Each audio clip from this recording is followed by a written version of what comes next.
Well, last we left off, we had some interesting developments with one of our party members. Seems like maybe there's a bit more to Hikari than we thought. But we've got some other stories and some other side quests to do. Hey everybody, hope you're doing well. Uh yeah, we got some more Octopath. And I'm not actually sure how close we are to the end, as it were, because though I didn't do it the first time around, I do remember when I essentially had beaten all the stories. There was apparently a tie-in at the very end. I don't know if the same is in this game. We'll see. But yeah, I'm ready to get into this because I enjoy this. You know, much like Dredge, it's kind of become one of my games that I just feel like very chill playing, despite the tough combat in certain segments. So yeah, we did Hikari's story last time, and then we have Ochet's story that we can do next for her chapter 2, which is good, and we've got a couple other spots that we can hit up as well. I think probably Mother's Route I'll do for Throne, if I get to Throne's story.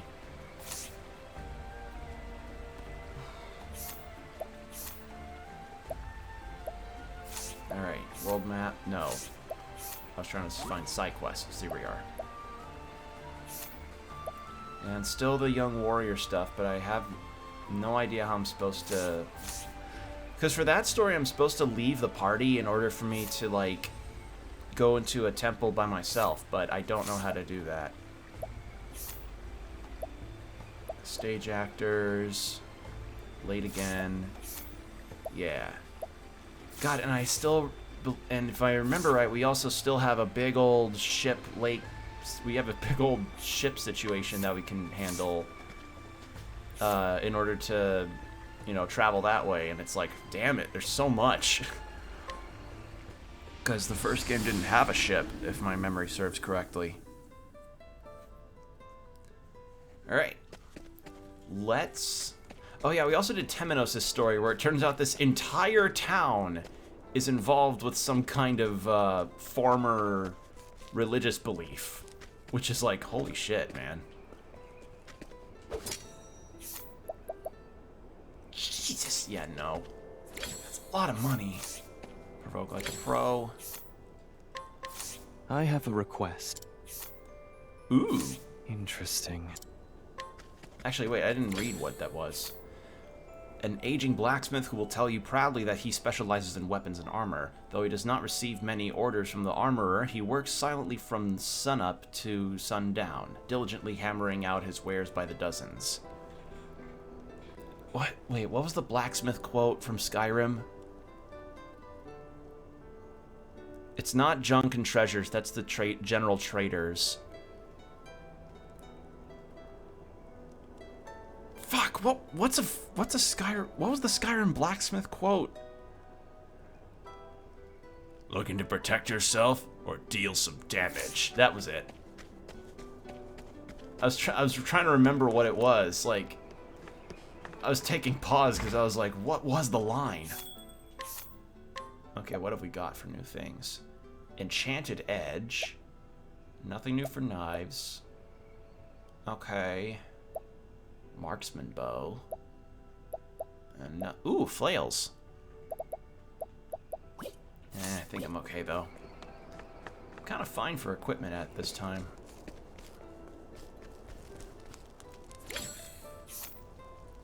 What do you need 3,000 for? I have a request.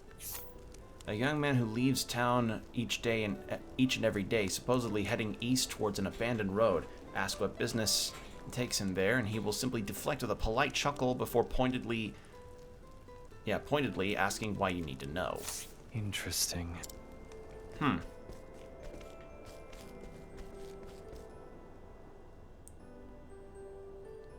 What?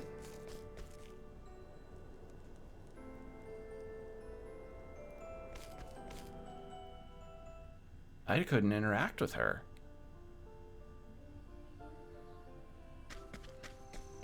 Is she a ghost? Come and get me. Alright, well, I think that's plenty. Cleaning time.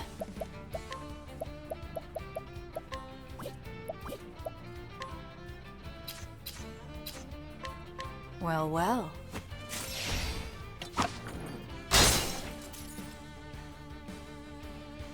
It's my turn now. Forgive me. Well now. Axe attack. I'm terribly sorry. You did well, Casti. Here! Ready? There, eat this. Time to There we are. Thank you. Trying to... What was that about? Like, a girl just ran off.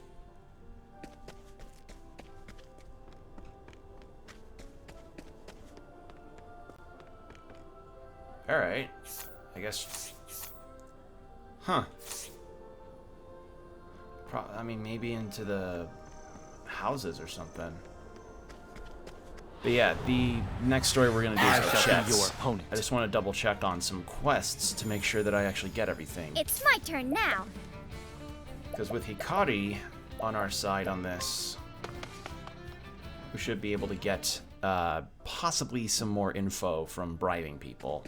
It's just going to clean us out for money, which will suck. Alright, can I go into any of these? I can! Bottle of Nightmares and an enemy. I shall be your opponent. Cleaning time. Time to shine. Forgive me.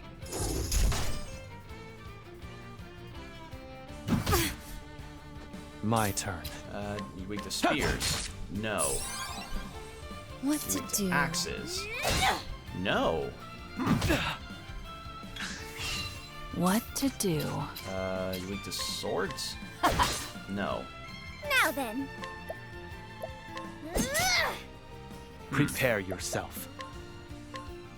My blade sings. Too slow. My turn.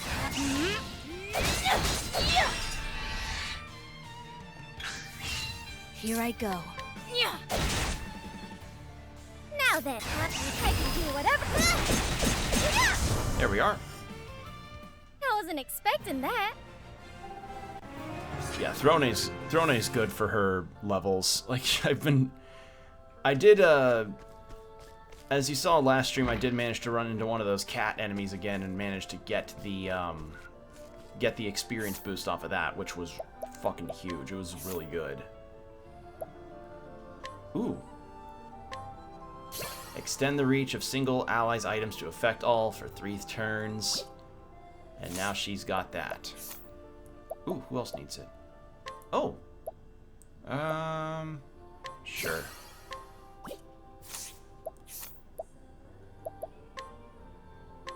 And what was this one? When the equipped character is not near death, otherwise lethal attacks will instead leave them with 1 HP.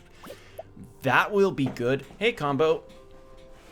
Good to see you. Hope you're doing well tonight or this evening. I'm doing all right myself. Ugh. Yeah, hope you're doing well.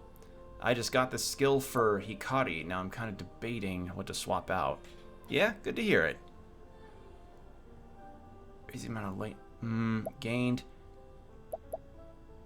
I mean, his strength is... No, that cuts his strength pretty badly. Yeah, I'm gonna do this. Because of the Hang Tough one is good. And I think I may give that to all the characters if I get the chance to. That'll be good because of the inciting attack or skill that Hikari's got, which then could make it so like, hey, Hikari doesn't have to take a ton of damage. Hikari doesn't have to die when he does the inciting skill and can just, you know, live on 1 HP if an attack is gonna insta-kill him or something like that. But yeah, I'm going to do a little bit of bribing around first. See if there's any quest information I've been missing from any of the NPCs here. I believe these guys were pretty pricey. I have a request. A ruffian whose partner steered him towards a life of crime. His daily regimen now consists of finishing off large quantities of food cooked by his co-conspirator. Though each dish he eats is unappetizing as the last, he is unable to stomach telling his partner the truth. Oh. Interesting. Prepare to learn a lot about NPCs. I have a request. A ruffian willing to do almost anything for the right price. He has many regular clients ranging from the moneylenders to prominent families. In truth, he enjoys cooking and plans to open his own restaurant with the money he has saved. He is honing his culinary skills with the help of his partner. Interesting. Oh god, what's this? Did you somehow caramelize beets? You don't caramelize beets. The beets are burned. Where's the lamb sauce? Alright, what do you give for I have a 5,000? The only son of the town provisioner, he will someday follow in his aging father's footsteps. Spoiled by his fiercely overprotective mother, he is described as mild-mannered and gentle at best, but is simply cowardly and weak-willed. Interesting. Ow. It's fucking harsh. Okay, that was kind of worth it. Already got you. You were 3,000. Will this do? Let's see. The eldest son of the town's armorer and a brilliant student of economics and business at the university in Montwise. His family's shop has been in business for generations, but he finds himself at odds with his father's adamant refusal to change his antiquated ways. Interesting. Alright. Ooh! How's that? How's that sword? Oh. Not good. Yikes. Okay, so since we got Max on Casti, what should I change her into? I changed Temenos into a scholar, Hikari into a merchant. Throne is kind of between a lot of stuff. At least until I think I probably get warrior for her. No. I don't know. I don't know what I ought to make her. Because we recently got Dancer, but Throne is kind of my major damage dealer because of her speed and stuff. So maybe I just keep the Inventor on her. Yeah, I think that may be the idea. As for Casti,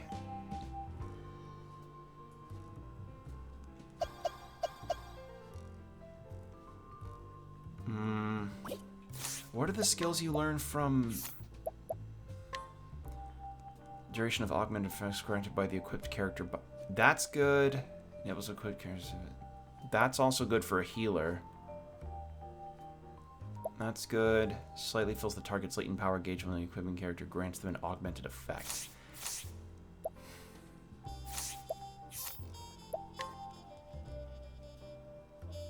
Dancer or cleric? I mean, she can heal, it's just only on one party member, though. That's the problem.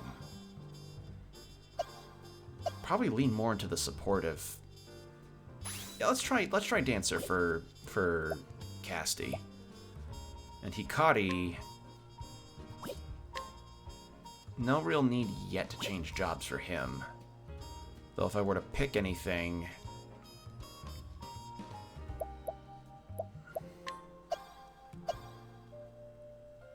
being a thief would not really do well for him.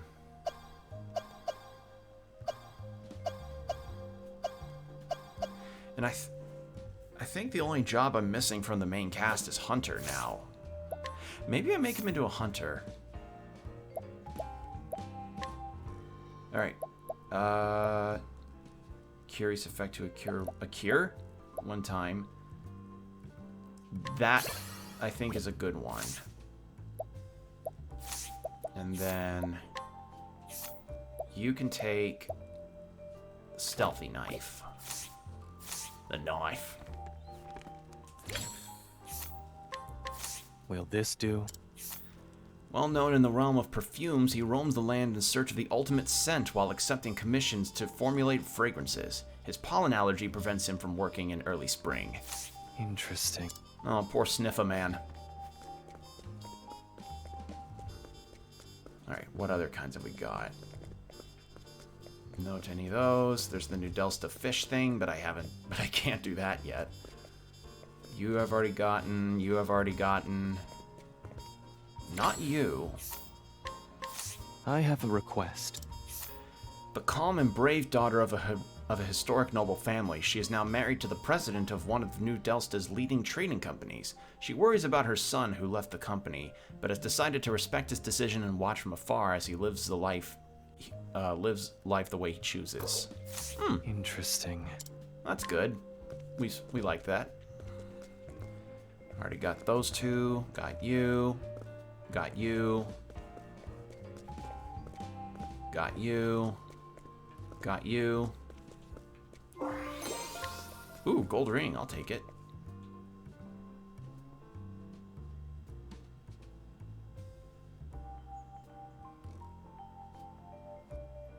Yeah, it's daytime, but I don't need that. I'm looking for nighttime stuff. I completely forgot about Agnia's just taking things.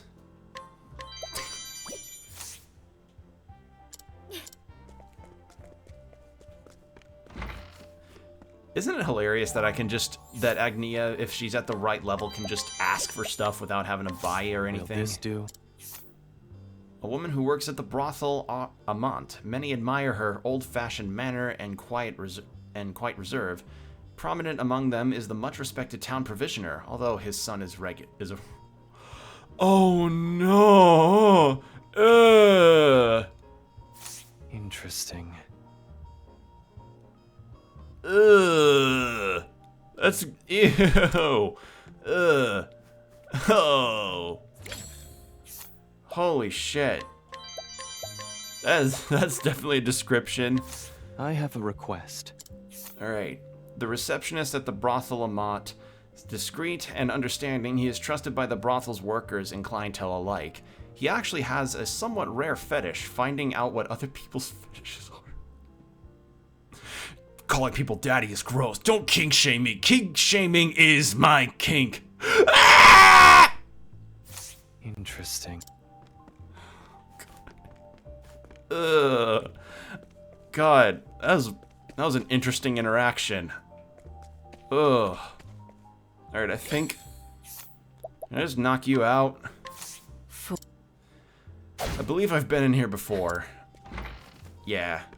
But... I didn't do this before. I'll take good care. At the very least with that, I can get stuff that I can sell. I'll take it. Whew. Not an expected thing at all. Like, that was not a description that I was expecting out of this game. Alright, and I think then it's you. What was your description? A man so mysterious that nobody even knows his name. As far as anyone can tell, he made his living as a kind of backstreet jack of all trades. Yeah, I already got you. It ain't much, but take this rock.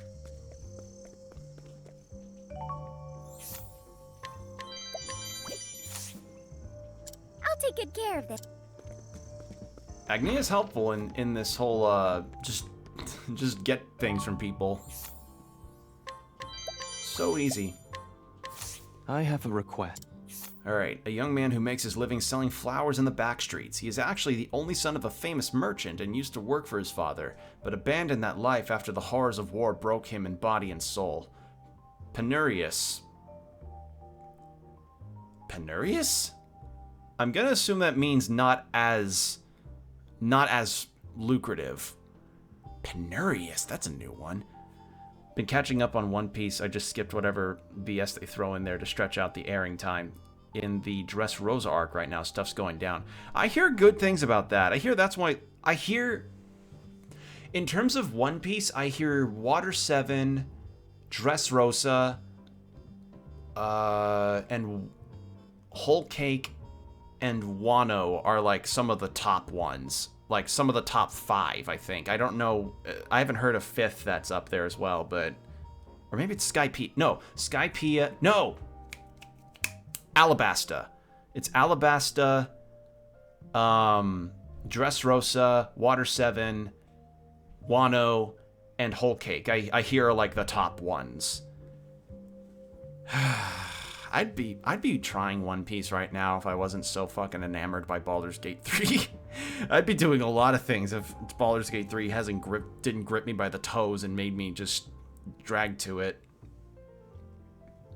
Good villains? Yeah, I hear a lot of the villains are really good in that. Interesting.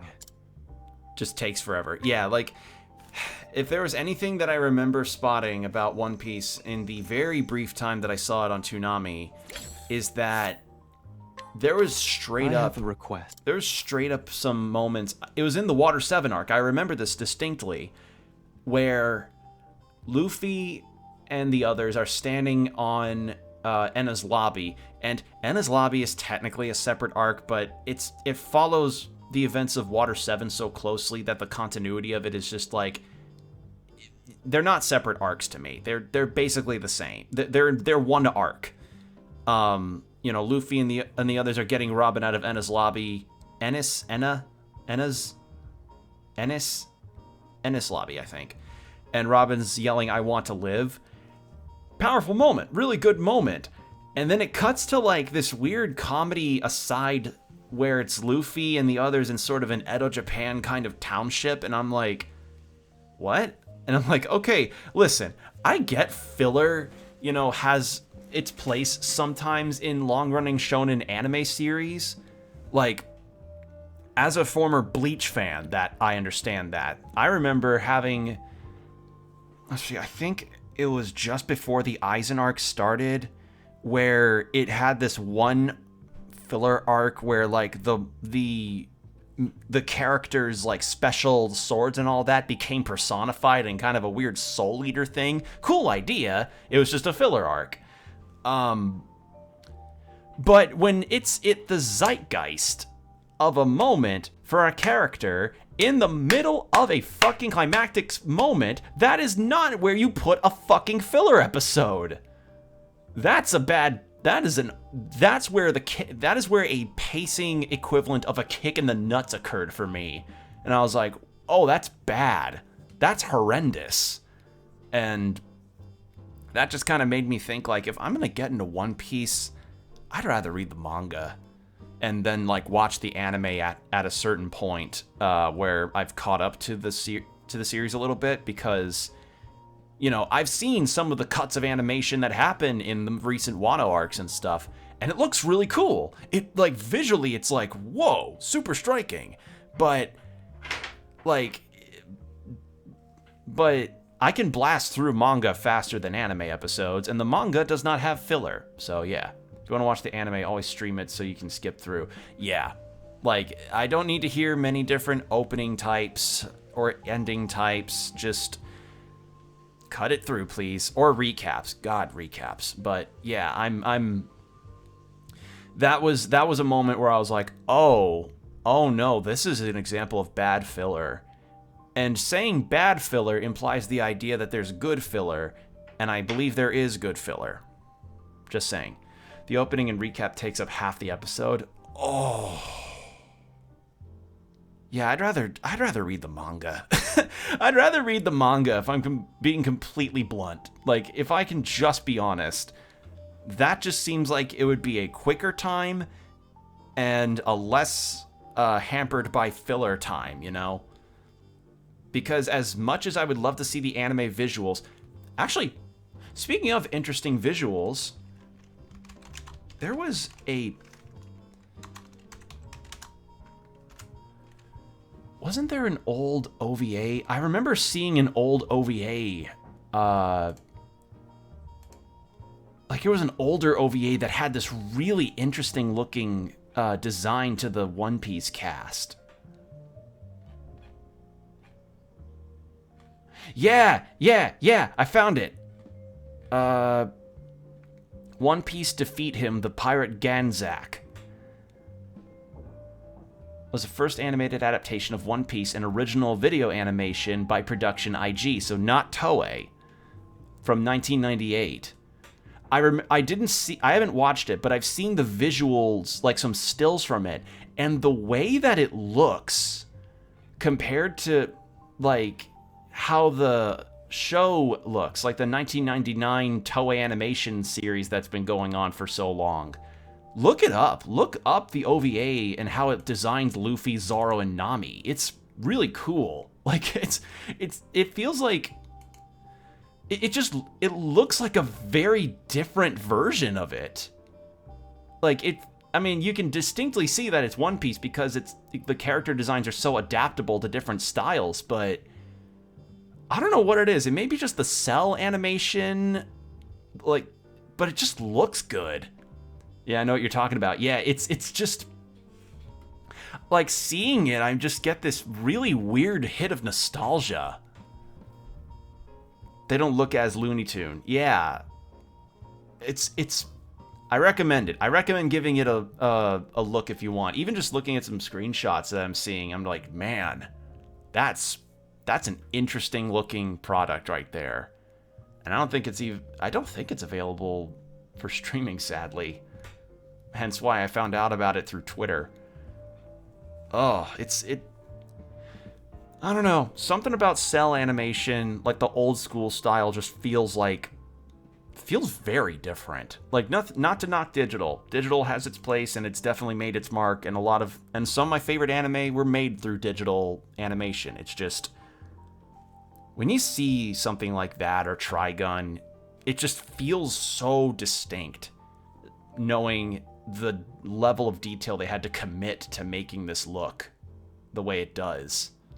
I don't know, just, so it was something that I saw that I remembered, that you reminded me about. It just, I like the look. I liked the look of it, and I wanted to share it. But yeah, One Piece is definitely something that I do want to get into at some point because a lot of people love it. People have been getting into it like crazy.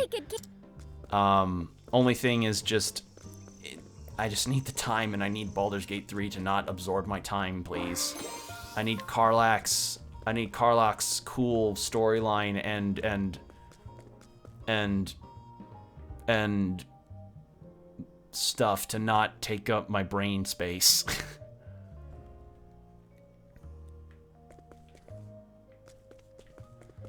Alright, I haven't taken items from you. Ooh. Actually, coin. I'll take it. But yeah, that makes me kind of miss the days when, like, that kind of makes me, like, in some ways I do miss cell animation, but I understand the needs for advancement because cell animation required a lot of specialized equipment and took a lot of time to make. But god damn it, some of the stuff they made back then with that stuff is, like, unreal. Alright, I think that's everything in this city at night. So how about we do Clock Bank? Do a little nighttime route with that. I want to be on a live so fucking... Oberon?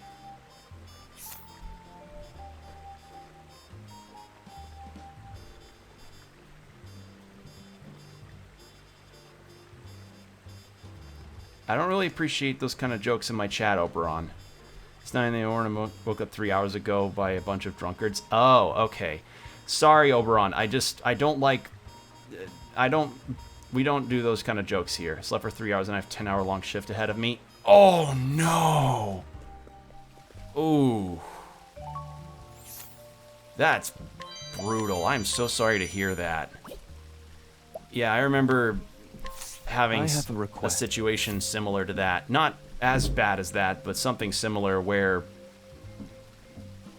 the worst part, these drunks is... Oh, no. Oh, I'm sorry that happened to you. Yeah, I had to once stay up to talk to somebody on a work night as well, and that was not the best because it was at 6 in the morning, and then I had to... but I managed to... Thankfully, my shifts at the time were later in the day, but I know the exact pain you're going through.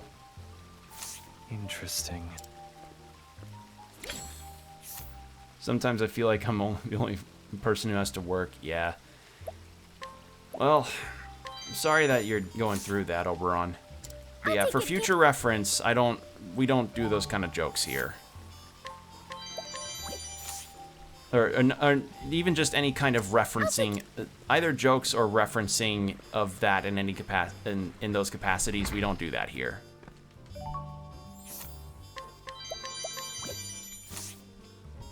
I'll take it. All right.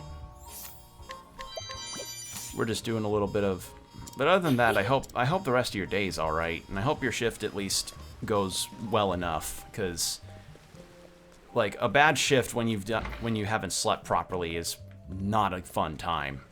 I recognize that completely. It sucks. Not you.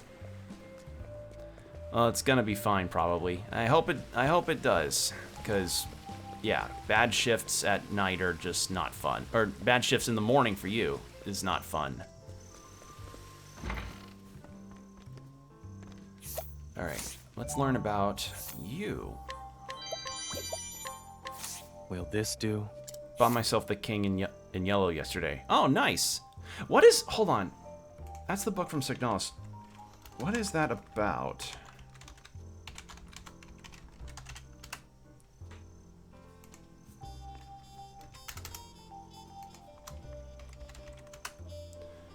What is the synopsis of it? It whispers that there is a play that leaves only insanity and sorrow in its wake. It tempts those who read it, bringing upon them a vision of madness that should be left unseen. The stories herein traverse the elements of that play, and the words, themes, and poetry are permeated by the presence of the King in Yellow, weaving together to leave upon the reader ruinous impression of the yellow sign. Okay, so it's a horror anthology. Also some batch of Lovecraft compilations, and also ordered one Lovecraft compilation that contains the festival. Okay. I've never read any Lovecraft stuff. Most of the time, like... Interesting. It kind of intrigues me more to see what people do surrounding his work, because I hear... Through the grapevine, I've heard that he's not the best in terms of writing, like... leaves a lot of stuff to the imagination, which is like, yeah, it's a nice tool, but he kind of did that on repeat, you know? Like, a lot of times characters will go like, I can't possibly describe, or I couldn't possibly describe what was in that room, or what happened in that crime scene. And it's like, you couldn't have attempted a little bit of that, but, I mean, you can't deny the influence that the guy had on horror, you know? Like, absolutely no denying that. I have a request. Oh wait, King in Yellow inspired Love. Oh, it's older than that. Oh. Sorry, I had to double read your message, Oberon. Okay. Maybe I might give that a... Maybe I might need to wishlist that book. An alluring woman who only shows herself at night. She is actually a master of disguise who looks entirely different during the day. Her secret remains safe for now, though many have fallen in love with her nocturnal identity. Incomprehensible horrors and all that stuff. Yeah.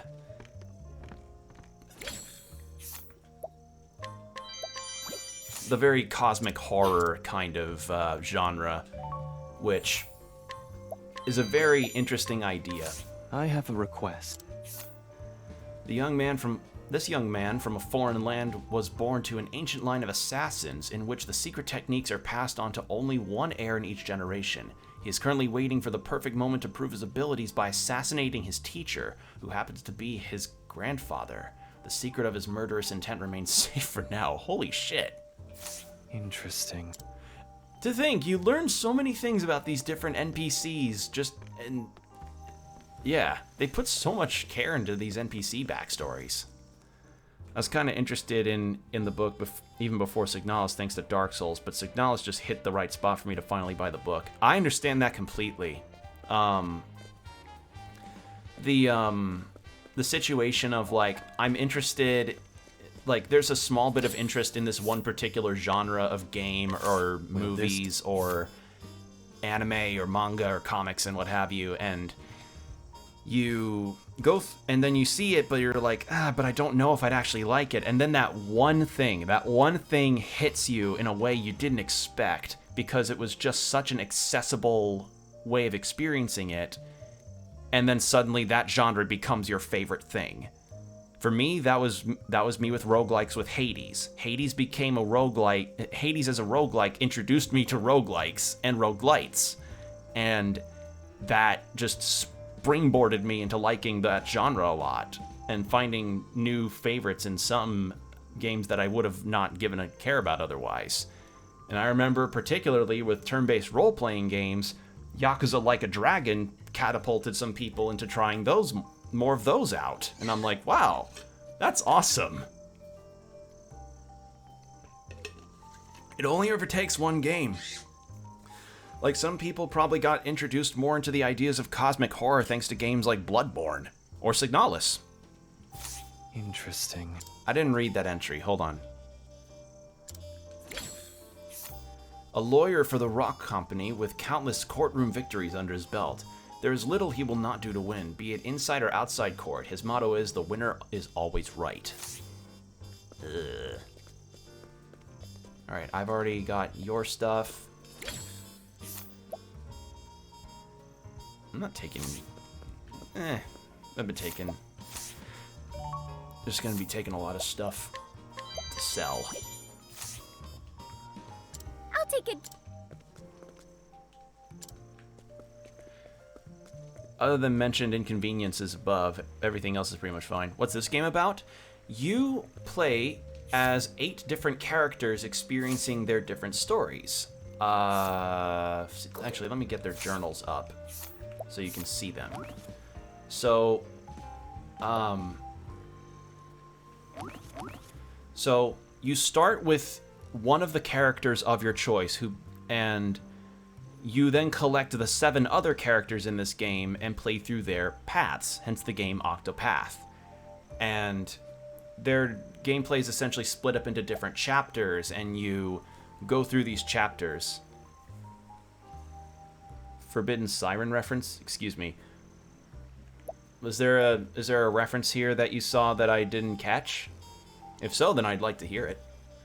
But yeah, you just get to play through these characters' stories and see how the dynamics of the party interact with each other. It's kind of like a tabletop campaign, as it were, where you yourself are a particular class or job, everybody else is their class or job, and you're just going through each other's stories and interacting with each other.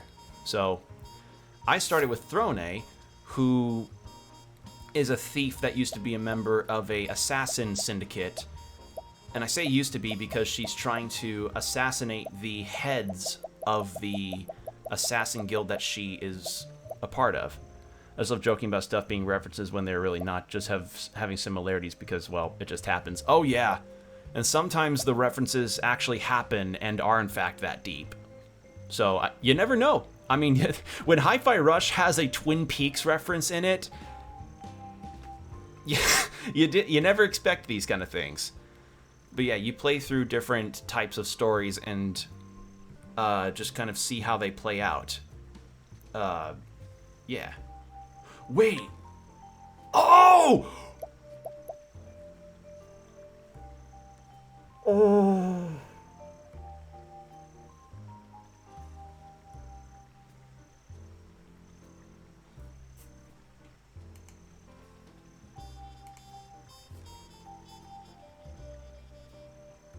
Rare webcam moment for this. Okay, so in the game, the interactions are called the travel banters. Outside of the cross paths thing, those are separate. Those are separate. Like leave that away.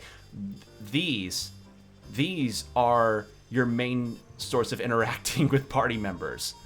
Sorry, I had to show my reaction because like this is fucking amazing. So, essentially, these are the characters interacting during another character's story. I view it kind of similar to how... similar to the Tales games, if you've ever played any of those, where you'll get these contextual interactions between the characters and how they just kind of interplay between each other. And I thought like, oh well, I'll pass these up and not have to interact with them unless I want to go back into the chapter and then have like the cleric and the thief interact, or the hunter and the merchant interact. This screen makes it so I can see all of the banters up until the most recent point that I'm at. This is fucking awesome! The mind goblin of wanting to see all the interactions can finally be sated! I'm so happy they included that! Oh! Oh! Oh! Of all the I don't know if this was in the first game as well, but this just put the idea of just not getting to see the other interactions to bed. I can see what they all say to each other. Oh. Sorry, I cannot emphasize how awesome this is. Dancing together, hear the banter. Oh, I'm so happy about this. Okay, this was during depth indeed. Hey, Throne, would you like to dance with me? It might cheer you up. I'm sorry, but I'm not in the mood for that right now. I see. I guess I'll just have to dance enough for the both of us. 1, 2, 1, 2, 3. Huh, just watching you dance makes me feel better. I think I'll join you. Throne. So, I guess we get taken to where the interaction would have taken place. Oh. Alright, so we had the Oswald and Throne one. Unreasonable Fathers. Oh, this is so huge. I get to see this now. Oh, that's awesome. I guess fathers are the same everywhere. Always pushing their children to do the impossible. Your father too? When I was a chickadee, we got our hands on this humongous melon. Pops wanted to share it with the neighbors, so he told me to cut it into 8 pieces. He said if any of them was even a seed heavier, it was no good. He gave me an earful when I said it wasn't possible. Said we had to be fair, else the neighbors would be unhappy. And the reason why I'm doing the country accent for Particio here on the right is because he is he got a country cowboy accent. He's a capitalist merchant cowboy. I can imagine. People fight over treasure all the time. Made me sad thinking of people squabbling over something small like that. So I got each of them their own giant melon. I'm impressive. The neighbors were grinning from ear to ear. But I used up a bundle of leaves in the process. So we were stuck eating stir-fried veggies for days. In the end, I got myself another earful from Pops. I should have seen that coming. Oh, this is so nice. I don't remember, like, the first game came out over 5 years ago. I don't remember if this was even in the first game. Okay. Slaver's nose, Jesus. This just, I'm so happy. I'm so happy. This actually makes me so happy that I'm not missing character interactions now. Oh, that gets me. That gets me. This game adding that just got me. That man had a pretty good nose. It's rare for humans to have such a keen sense of smell. Perhaps he was punished for abusing his good senses. You know, I kind of understand what he was saying. You have a unique scent. How can I explain it? It's sweet and sultry, I guess. Thank you. Is my scent really that strong? Okay, so that was during Throne's Chapter 2 when we did the drinking roulette. The poison drinking roulette. Alright, now Hikari and Throne. Oh. I'm so happy that this is a thing. I'm so happy this is here. Throne. Hikari, please don't stand behind me. My apologies. Might I ask why? In my line of work, we must always watch our backs. It's quite straining on the nerves. If you're not careful, I could end up attacking you. I see. I shall take your words to heart. You ought to watch your back too, Hikari. That won't be necessary with trustworthy friends behind me. If you would put your trust in me, you would have no need to worry either. Very well then, consider yourself trusted. This just... And I'm gonna be going through all of these. I didn't even fucking imagine. Alright, I believe... Okay, that's all of those.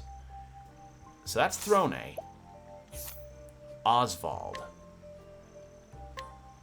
A Waste of Time Part 1. This makes me so happy. Say, Oswald, do you think you could lend the rest of us your ear a bit more often? Drawn-out conversations are a waste of time. But you like discussion and debates, don't you? How are those different? Exchanging opinions and approaches in pursuit of solutions is the foundation of a debate. Drawn-out conversations have no direction and produce only idle babble. Haven't you ever had a brilliant idea during an idle conversation? If I have, it was pure coincidence. A researcher cannot rely upon such intangibles when attempting to solve a problem. Well, we sure have been talking for a while now. But I take it this hasn't changed your mind. Correct. It has been a perfect waste of time.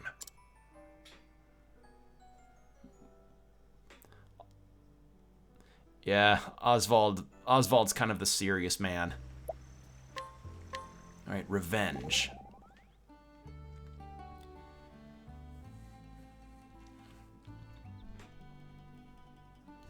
Oswald, your journey is one of revenge, is it not? My mother often told me the road of resentment is one shrouded in darkness. It's dangerous to go on carrying all that vengeance in your breast. Why not take a moment to reflect on your purpose? Shrouded in darkness, you say? There's no worries on that, Hikari. The burden is something my fat tits can be able to handle. My wife once said something similar. Is that so? But no matter how dark the path, it is one I must walk. For me and my gigantic shoulders. Alright, Clarissa and Ethan. I think this was in his chapter 2. No, chapter 3. That's right, because chapters 1 and 2 were one thing for Oswald. Say, partner, how'd you come to know that couple? Long ago, a thief broke into my laboratory. It was none other than Ethan who apprehended the intruder. He caught a glimpse of my research and recommended his wife as an assistant. As it turns out, she had also been researching the seventh source. And so Clarissa became your assistant, despite my insistence that I had no need for help. He wore me down over a month of visits, darkening my door with his head bowed. Why did he go that far, I wonder?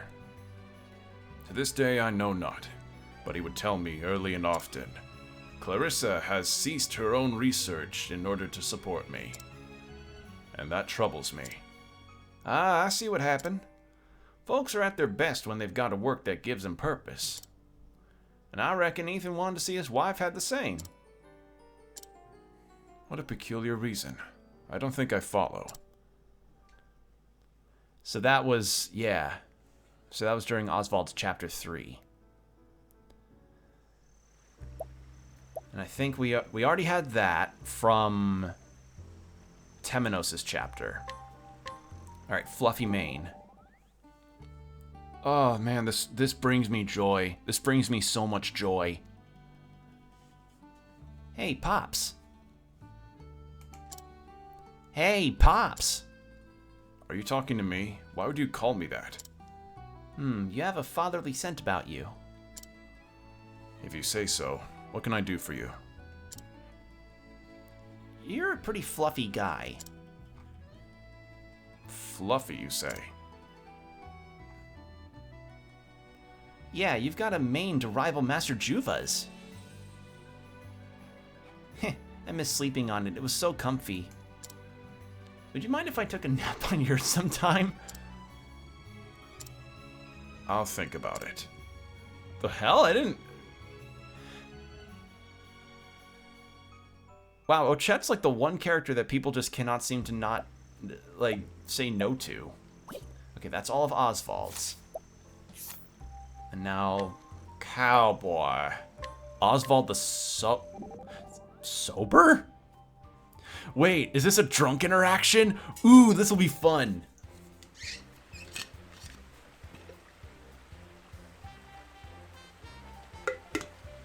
It's gonna be a tad bit of reading, so I'm drinking some water. Whoa there, Oswald. Easy on the coffee. Why are you drinking the stuff in the tavern anyway? Alcohol numbs the mind and slows the wits. So, you do it for the science and stuff. That's a laughable attitude. That's a laudable attitude. Wait, does this mean that strapping physique of yours is also for the science? Of course. Every good scholar possesses a trifecta of strengths: discipline, stamina, and willpower. Regular exercise is an indispensable aid for improving all three. Whoo-wee! I knew there was a reason for all those muscles. I'm gonna dip about now. I need to round up all the daily stuff in my games so I can read in peace without having to worry about games. Yeah, I understand that. Well, hope you have a good rest of your day, Oberon. Hope your shift goes well. Have a good rest of your stream. Thank you. Hope you have a good rest of your day. Hope your shift is good, and I hope in your time zone you get plenty of sleep to make up for the being woken up as early as you were woken up at. Take care of yourself, Oberon. Speaking of which, you are lean but strong, with an ounce of wasted sinew. How do you train? Me? I just work hard and the muscle comes along for the ride. The triumph of practical application over theory. You have given me valuable insight today. Ah. What was it called? I remember hearing about this, like how there's like two different ways of training muscle up. I think it was like if you actively work out to gain muscle, it's like you're gaining it, but what was it called again? I don't remember it.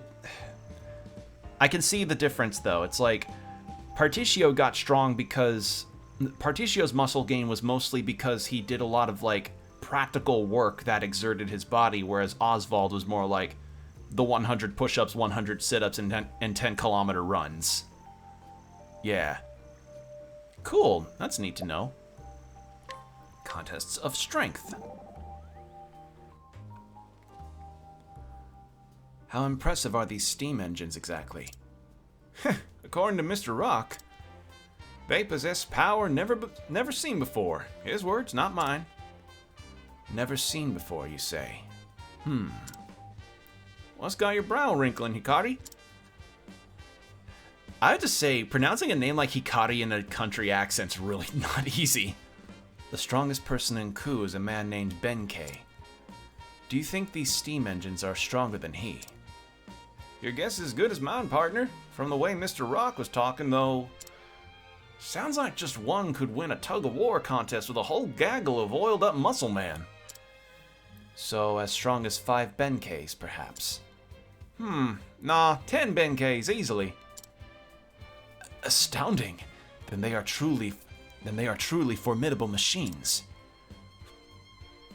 I just like the idea that the steam engine is the hottest thing here when you actually have magic in this world. It's really funny to me. Shameless audacity.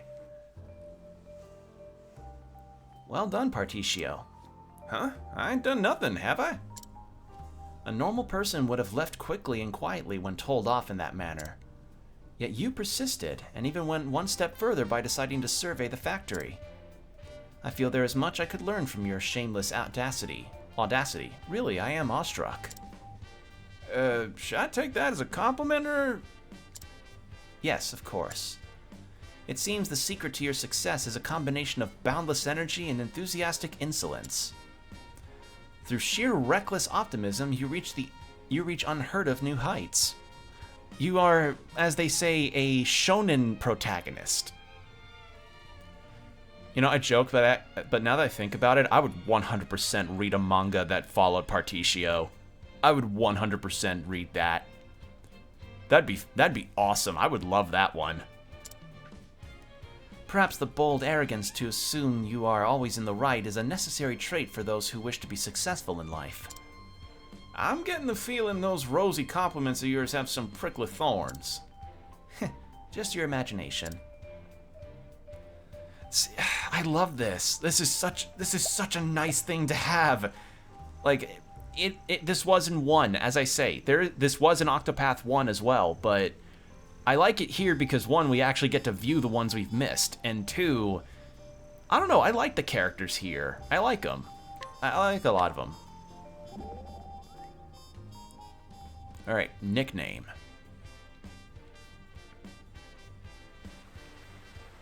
Partititoto, Partooch. Got a lasso around your tongue? I'm trying to say your name, but it's hard to pronounce. Oh, that's what that odd sputtering was. Partecho?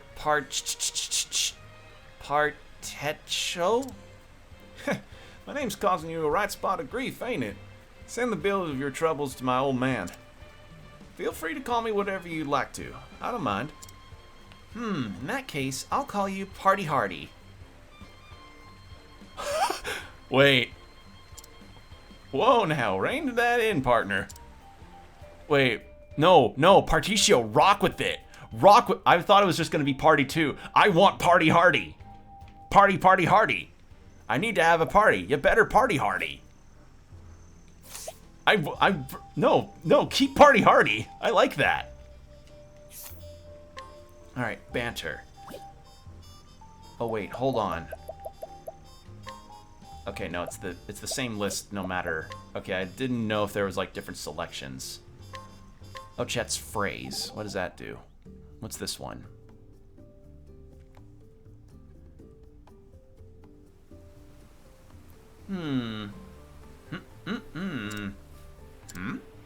Hey, Aggie, I just thought of a great phrase. Oh, really? Do tell. Every day I'm dying for something tasty to eat. Then what should appear but meat? Meat. Is that one for Giselle's play? Or no, it's Giselle, not Giselle's. It's G because of the G, not G. Because then it'd be Gerald, not Geralt. Nope, it's for Song of Hope. Perfect fit, right? Yeah, I can feel your spirit in the words, Ochet. My tummy's empty too. Too much thinking makes me hungry. Say, why don't you have some jerky? I got some from the townsfolk earlier. Thanks, you really do bring smiles to people's faces. I like the enthusiasm, but I don't know of the one song about... I don't know of any songs of food that became a banger from people. Right, Agnia's legs. Agnia's legs?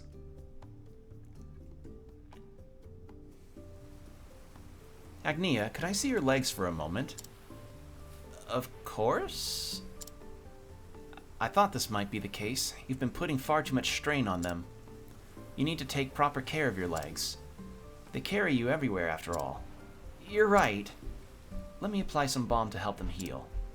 Thank you, Casti. I'll always be in tip-top shape for dancing with you around. Yeah, it's like some of it can be mundane, but otherwise, you know, it shows that these characters do have a dynamic with each other, and it's not just, hey, I'm going through my singular story and there's just others that only just so happen to be there. Also, I noticed something cool. Do you see the stained glass windows behind the characters and how half of it seems to have color in it and the other half is monochrome? That's your indicator of the chapters. of like how completed their stories are. I think that's quite neat. That's actually really cool. And honestly, another possible merch idea, they could make these stained glass designs into keychains. Just saying. Alright, this one wasn't one that I heard.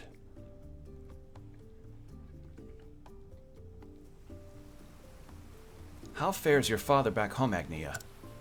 He's doing just fine, thanks. I see. That's good to hear. Papa's a tailor, and my sister Paula's taken to helping him out at the shop these days. I'm sure your father misses you dearly. Yeah, this is the first time I've been away from him, but when I become a star, I'm going to wear the dresses he makes. I have a feeling that'll bring a smile to Papa's face. I have no doubt that it will, Agnia. Thanks, Hikari. I have to remember that, like, she kind of covers up her Georgia-style country accent. Hot moves, the smell of coffee. Okay.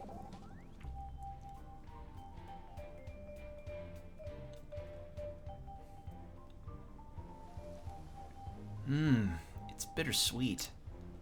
Is that coffee? It smells good. Here, have a cup. Would you like some milk and sugar? No thanks. I like my coffee black. I should have expected such refined taste from an adult. This bitterness stimulates the mind. I also drink my coffee black. Like, when I first started drinking coffee, I obviously had a lot of flavored lattes, because coffee is very bitter, but, you know, it just kind of, it sticks in a particular way, and then you get used to it as you try stuff that has less and less sugary stuff in it. And not to knock anybody that does have those lattes and stuff, but I don't know, just something about actually getting to taste the coffee and the flavors and sort of feel the roast of it, you know? It just feels nice. It's warming to me. I like it. Might I read here? Of course, be my guest.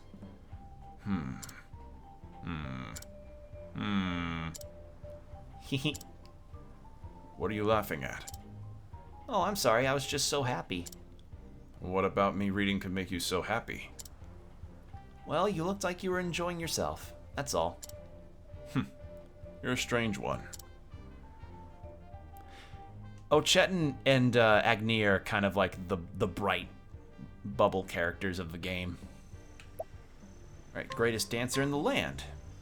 And Partitio. Those three. Those three are like the bright, bubbly characters of the game. Dulcinea, the greatest dancer in the land. I can't wait to see what kind of shows she puts on. My heart won't stop pounding. Yours and mine both. But your singing and dancing ain't nothing to sneeze at either.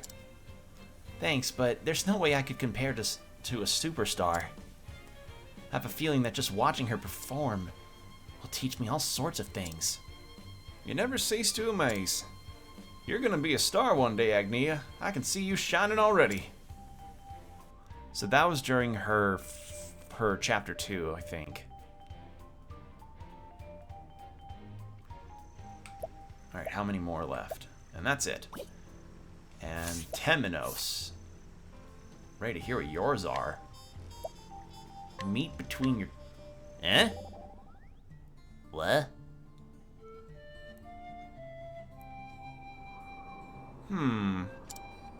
You don't look like a man who's closed the case, Temenos. No, you look like a man who's got a piece of meat stuck between his teeth. It certainly feels as unpleasant, I'll say that much. No matter how much I brush to dislodge it, another piece follows right behind. That is why I don't eat popcorn. That's why I've stopped eating popcorn super frequently. Like, on top of the dental stuff, like, popcorn's just kind of nothing to me. Like, it doesn't really do much for me, so I only ever have it maybe once or twice a year. Well, then I reckon the best thing to do is stop eating meat. Indeed. Would that I could, for I'd like nothing more. That's popcorn, yeah. It's just... I don't know. I've just lost my taste for popcorn, I guess. It's just the sad thing is, if I ever am hungry at a movie theater, you don't really have a whole lot of options that are either decent enough for the money you pay or good for the money you pay, you know? Because again, much like con food, you're paying for the convenience of it being there. Alas, this dinner has another course in store. Well, let me help. I can be as good as a fork any day. I can be as good as fork as any. That's much appreciated, Particio. Weird dinner analogy for the case, but that works.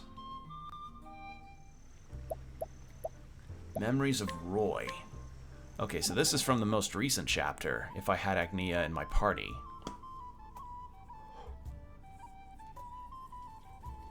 Temenos, your eyes are red. I guess you didn't get much sleep? I'll be alright. I appreciate the concern. You're an incredibly kind soul. You must be adored far and wide. Well, I wouldn't say that.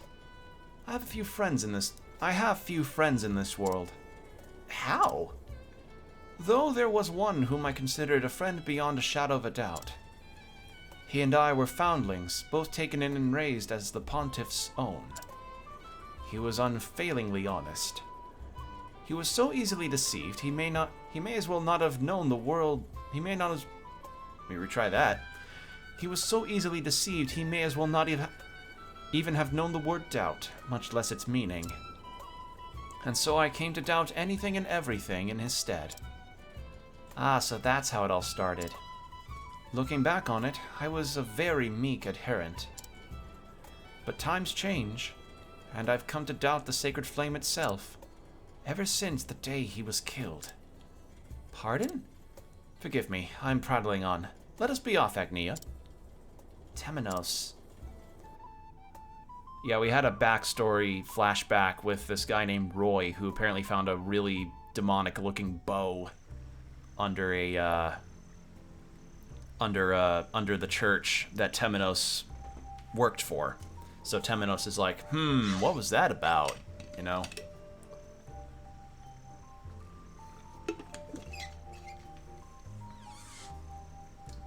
Alright. A bow-like weapon, instrument, or fashion. Yeah, like, you know the kind, like those super intricately designed weapons that, in practicality, would not work. If anything, if you tried to, like, half the shit that you see in anime as far as sword designs look cool, but if you try to swing one that looked that angular or bent that way, you know, it would snap in half, unless it was super sturdy, or some Quincy bow. What's a Quincy bow? Oh, from Bleach. Yeah, exactly. It's like bow made of light. Exact. Yeah, I remember. But yeah, it's very, you know, like it's. I wonder how much research a lot of weapon designers or prop designers go into a weapon to try and make it look cool and possibly practical looking, so that you don't have like people looking at your weapons weirdly and being like, that wouldn't work well if it was actually real. Granted, that's a specific niche, a really odd Venn diagram as it were, but I don't know, if you ever design a weapon and it actually looks like it could be a practical sword or a practical axe or a practical dagger that you could do for like tatami cutting and such, like for those sword channels on YouTube. I don't know, I like that sort of extra mile of like, okay, no, if this was a real sword, how well would it actually balance, you know? Okay, so why do they call you a hound?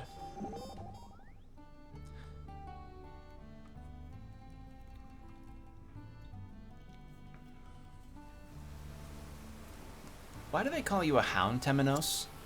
That is a question with no easy answer, I'm afraid. Is it because of your big, adorable eyes? I'm sorry? Dogs are wise. They've got good noses and they're fast. They do call you hound because they like you, right?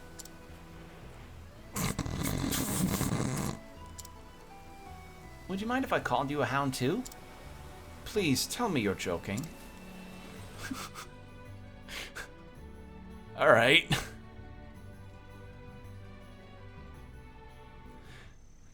Alright, the Great Detective. Then we've got Hikari Ochette Casti left for the banter. Just a bit of banter. Gotta take Georgie to football, rev up the Bugatti. Wait. Ever since I've seen the day in the life of a Brexit geezer, I can't get that out of my head. Just a bit of banter. Get a couple of pints with the lads. Wake up, greet the wife Susan. Look at my princess, isn't she beautiful? Time to take the boy Georgie to football practice. Rev up the Bugatti. Wee. I can't get it out of my head. Have you identified the criminal, Temenos? Yes, with your help, I believe I have some extremely educated guesses. Henry Embar? I don't know if that was the original audio. Like, I just looked up Day in the Life of a Brexit Geezer because I heard it was a kind of a funny little video, and now it's just in my head. I knew you would figure it out. So who is our enemy? The note the Pontiff left behind was as big a clue as I suspected. And soon night shall fall. This phrase, given to us by a particular people, is what binds these cases together. I believe the killer is a descendant of those same people. And there will be a mark on their person that proves it. So you expect to find them among the crowd at the tavern? Precisely, though it won't be easy. You have my sword, should it come to blows. What good fortune to have two trustworthy blades at my side. Yeah, because we had Crick in our party at the time, and Crick is kind of Temenos is like an absolute top. Like, no doubt about it. Like, man's a top. Like, yeah, just no two ways about it. Alright, Death of the Pontiff.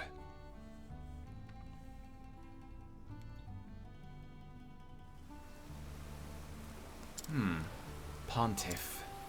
Your death came all too soon. Temenos? Ah, Casti. Is everything alright?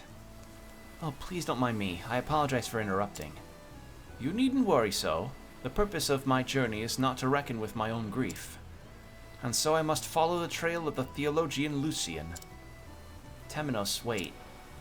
The body and the mind are intertwined. Suppressing your feelings only serves to put undue burden on your body. So might it not be best to leave more time to grieve? Thank you, Casti.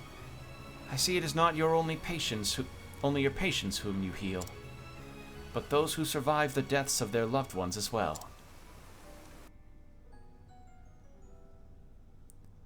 Casti's a good cleric, good healer, good bone mender. I still can't believe that they tried to make that sound like an insult. Bone mender sounds too cool. All right, the story of Sa.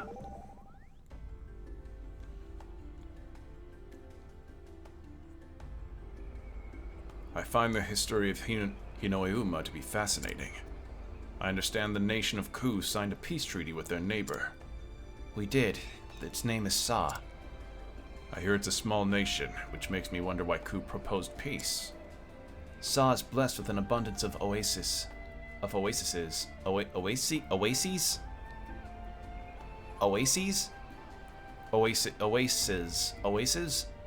I'm gonna say oases. Abundance of oases and natural resources. However, that very gift made them vulnerable to the greed of outsiders. In exchange for the protection of Ku, Sa agreed to give a portion of their bounty. The treaty was signed during the reign of my father Digo. We knew peace for some time. But if history has a lesson to teach, it's that the peace forged by the father is oft torn asunder by his children. Indeed, and Mugen may prove the lesson. The pages of Ku's history are already stained crimson. I would see them stained no further. Gonna watch this Brexit vid. It's been in my head and it won't leave me every time I ever, like, every time I see the word banter in this game, I just think just a bit of banter. And so I must keep moving forward. Rev up the Bugatti, wee.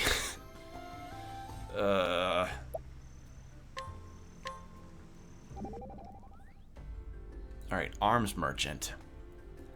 But yeah, in Hikari's story, his brother has broken the peace treaty, so that's putting a ticking clock further on trying to overthrow Hikari's brother. Business takes on many forms indeed.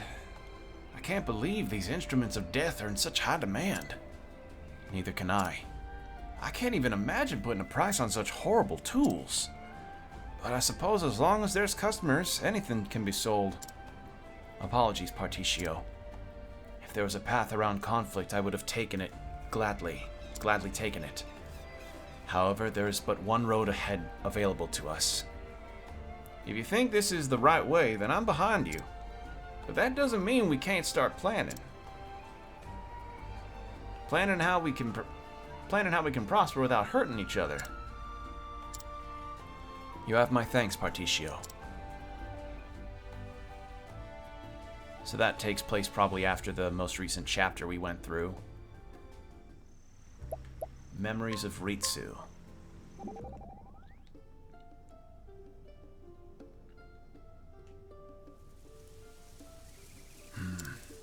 What's wrong, Hikari? You seem preoccupied. Apologies. I was just thinking of Ritsu. Since we were but children, we trained together. Always rivals in swordplay. The Fortress of Dreams, yeah. We would spar until the sun was low in the sky. Miko would bring us rice balls. She worried we trained too hard. We would sit under the shade, eating and talking of our dreams for the future. Pleasant memories, to be sure. Such good friends as that are essential in life. Friends. We were, once. Much has changed since those days. But still, we continue to swing our swords as we always have. All in service to the future we envision. That feels appropriate with that dungeon music. That's one of the best tracks in the game, I think. Like, the wind instruments are, so good. Hikari's scent. Alright.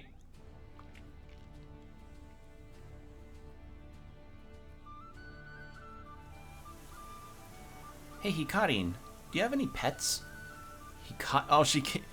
I mean, okay, so the context, I guess, behind her not being able to pronounce people's names or give people names is because Ochette is not used to human language, since she's a beastling. So, it makes sense. Pets? No, but... Really? That's strange. I can smell two distinct scents on you. Are you sure you don't have a pet? What sort of scents are they? One is very warm and the other is... pungent. There are two wolves inside of you. One is your anime edgelord and the other is your shonen protagonist. And it's coming from somewhere deep inside you. It's not a very pleasant odor. I think I know why. There are two wolves inside me. God. Just a bit of banter. Grab a couple pints with the lads. Just a bit of banter. I think I just accidentally went down the list fully. Alright. Walk the arena. An arena? Can't say this agrees with me. Commerce should be for the good of one and all. And betting on life or death only benefits one side. Agreed. Check Discord right quick. Wait, I remembered this guy watching that? Oh god. What'd you send me?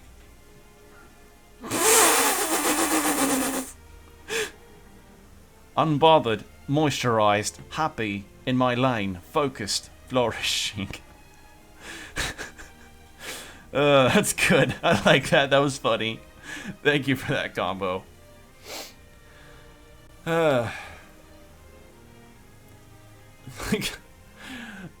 I mean, if anything, that guy's living his best life. Good for him. Agreed. Too much blood is spilled needlessly on these sands. It's shameful. Do they really have to kill each other?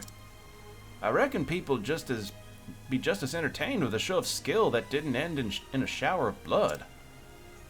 That's not a bad idea. We could also use it as a training grounds to foster the next generation. Now that's something I can get behind. Plenty of ways you could turn this into a tool for good. Like make it into a giant stay-at-home circus.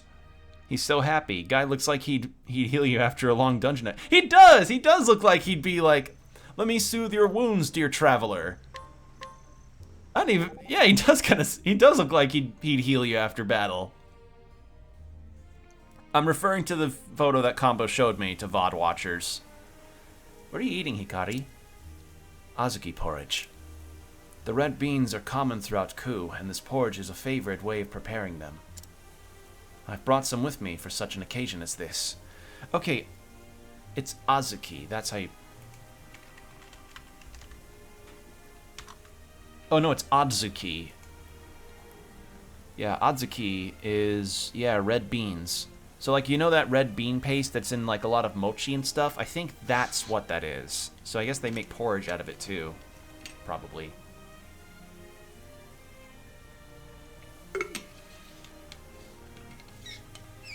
Excuse me, had to drink some more water. What do you mean? Traditionally, the porridge is eaten before a battle. Its color is meant to remind us of the blood that's been spilled, the friends we have lost. And so I eat it when I want to be reminded of home.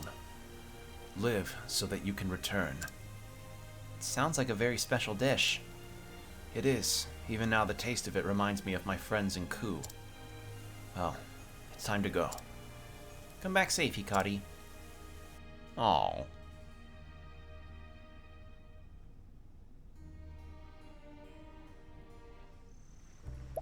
And the Eagle of Ku, this was during the Colosseum chapter.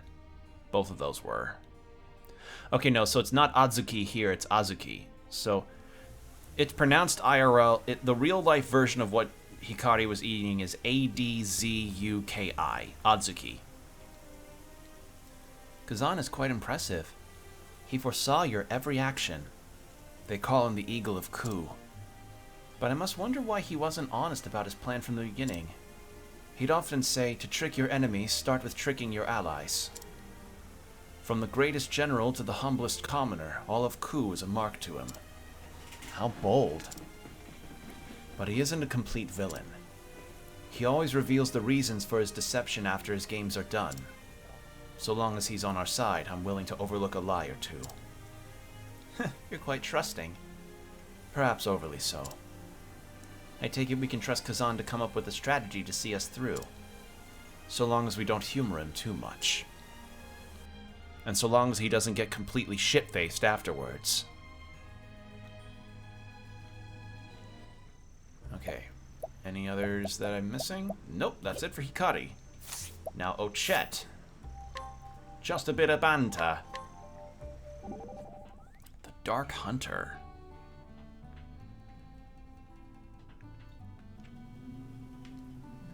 Oh right, this is when we got the little sea serpent creature that Ochette grabbed. The Dark Hunter. I wonder what they look like. I bet they're dressed all in black from head to toe, with a black bow and pitch black arrows. Yes, perhaps astride a black horse. And when they cook their meat, they'll probably sear it to a crisp. They probably have it well done like they probably cook their hamburgers well done like a heathen. Yes, maybe so. They probably have special words for everything too. Like instead of marketplace, maybe they say darketplace. I'm not sure about that one. Yep, that Dark Hunter sure is a mystery. No, that's like she's just describing if Batman was like Big Game Hunter 2003. I call it the Bat. Instead of a marketplace, I call it the Bat Place, the Batket Place, or the bat. Pass me the battery. What's a Terry?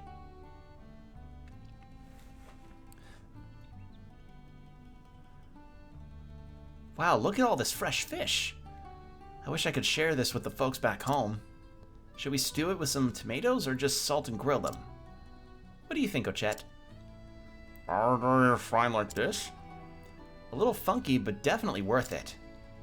Ochette, I want to show you something. One moment. What is this? I just gave it a light saute. Try it with this sauce. Down the hatch. This food is unbelievable. It's so light and fluffy, the funky smell's completely gone. I'm glad you like it. I had no idea today's catch could taste this good. Maybe you should be the hunter, Aggie. Oh, Chet.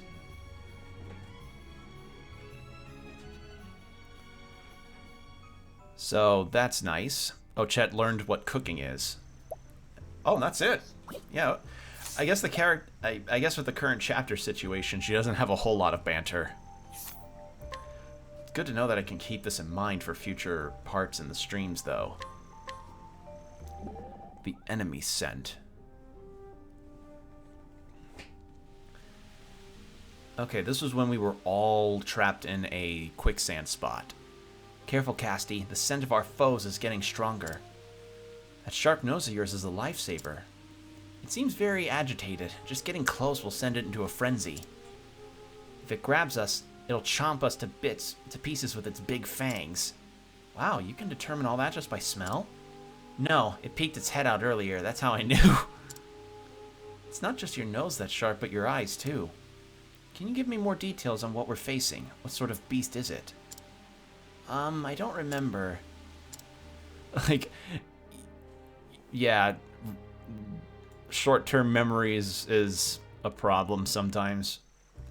And black swelling? Like a blister?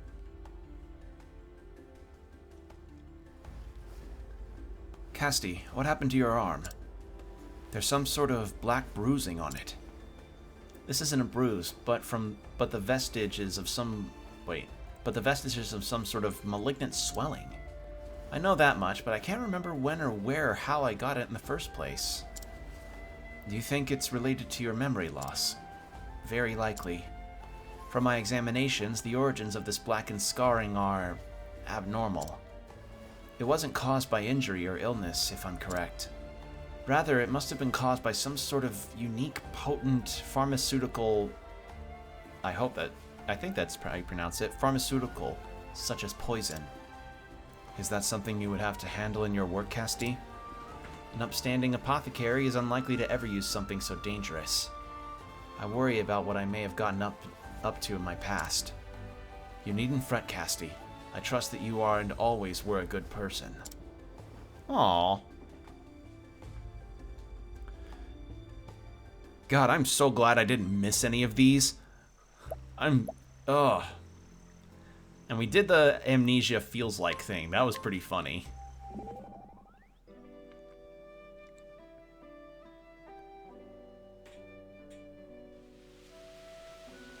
Master Edmund is talkative. Yes, you're polar opposite, Oswald.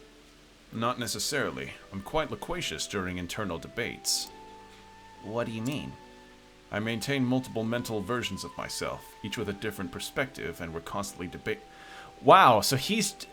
Okay, so he's got like the Disco Elysium, like, conversations in his head's pinging up kind of thing going on. That's funny. So you talk to yourself. That's kind of funny, in an odd way. I thought you were a kindred soul, Casty. Someone told me that they overheard you talking to yourself. They said it was like you were conversing with someone who wasn't there. Really? I don't remember ever doing something like that. Oswald finally was like, thank God it's not just me now. Nope. It's only you, Oswald. A good apothecary. And then after Casty, we can get a move on with our situation here. I think I'll just start Ochet's chapter, and I'll start Ochet's chapter, and then we'll see what our situation is like after that. I may start, and I'll probably do some more chapters from there, because I've gotten everybody around the low 30s, or close to. Casti, have you remembered anything new lately? Nothing of any importance, sadly. The truth is, I'm somewhat frightened. Of what? This amnesia. I hear it can be a self-defense mechanism, something the mind does to forget horrors or trauma. Perhaps I will be happier if I never uncover the secrets of my past. Be at ease, Casti. You are a good person and a fine apothecary. Your actions now prove this without a shadow of a doubt. There's no way your past is filled with darkness and despair. Thank you, Temenos. You're surprisingly nice today. Today? I'm always nice.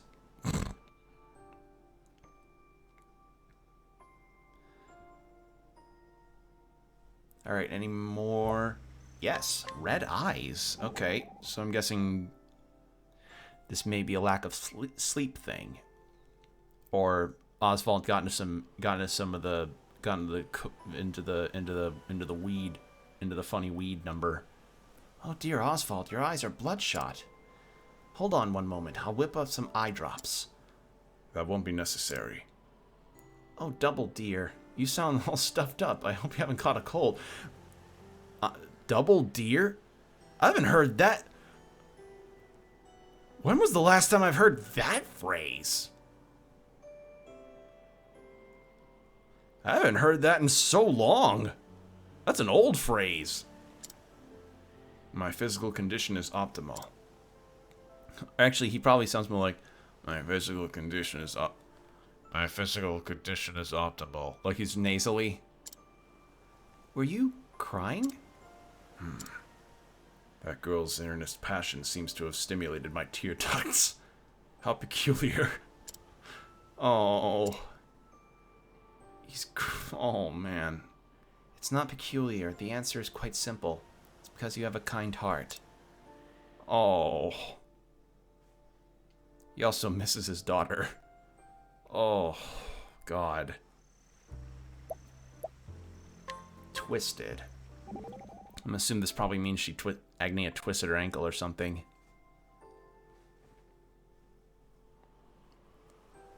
I need to gather medicinal herbs for Rosa and quickly. Can I help? I need to keep moving or else I'll start getting all twisted up. Sure, thanks, Agnia. Casti, what about this blue flower? We don't need that right now. Okay, how about this red mushroom? Very poisonous unless boiled.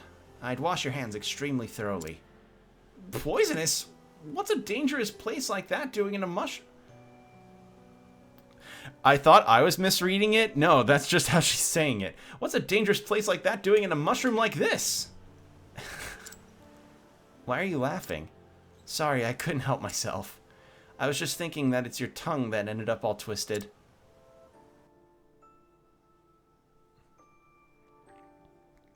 Alright, do we have any more of them? Or is that it? We have one more. I like the character dynamics that are here. Some of it's really nice. Like, it's really good.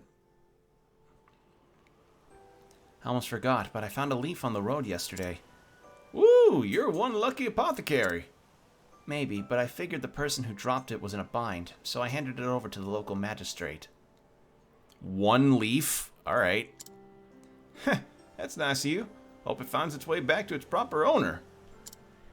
Your mention of luck reminded me, but when I stopped by the tavern the other day, the barkeep started whooping and shouting, said I was their 1,000th customer, and gave me half off on my drinks.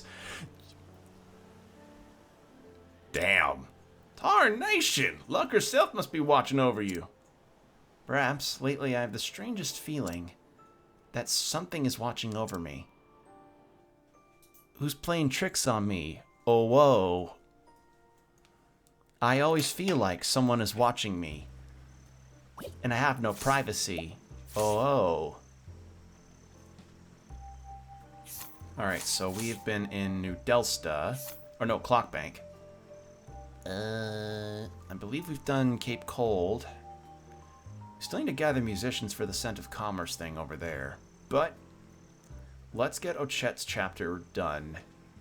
And then we can consider other things later.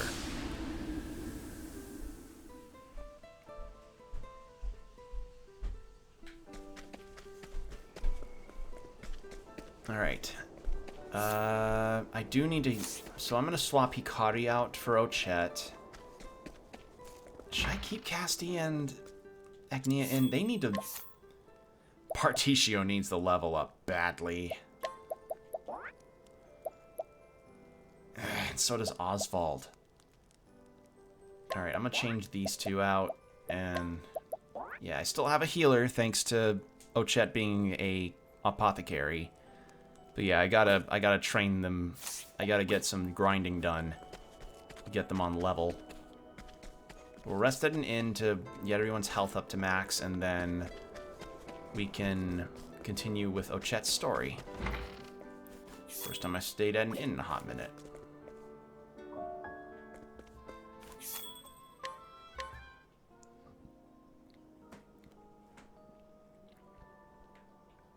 Alright.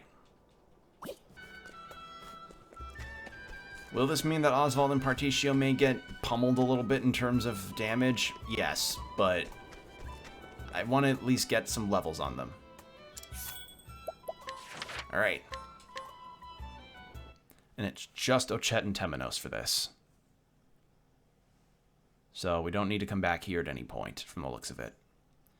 One creature alighted on red wilds. A mountain glowed and boiled with heat as its time to erupt drew near. The creature struck a blow of rage. The mountain cracked and sank into a valley. The creature of legend that guarded that land was named Terra.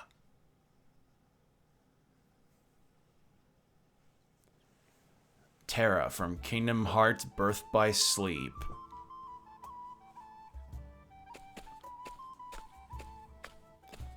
Tara, come on out. Tara, where are you? These wilds are vast. Where I can keep Tara forgetting be? that the jackal can freeze talk. could have been more specific. I'm not picking up a scent. How about your nose? Nothing?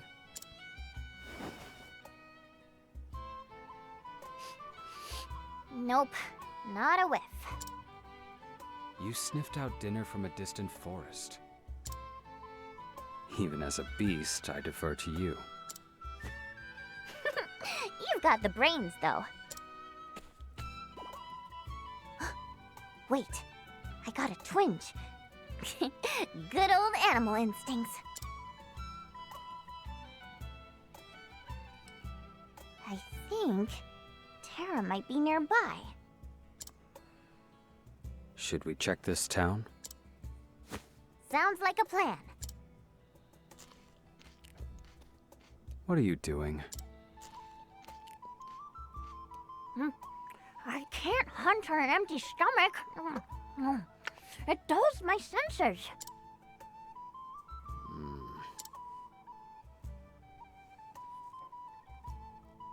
And I can't read when I'm not hydrated. It dulls my ability to talk. Did you hear? You can use coins to tell your fortune. Tell your fortune? If you want to know whether a wish will come true, just toss a coin into the air. If it lands on head, the wish will come true. Tails, it won't. See? Wow, how do coins know that? You got a wish, Ochette? I wish to have a king iguana for dinner tomorrow. Right, let's consult the coin. Go ahead and toss this baby. Got it. And yeah, what the? I lost sight of it. Oh, she threw it over the edge. So, what's the answer? I guess this means you gotta make your wish come true yourself. Just trying to teach her heads or tails. Oops.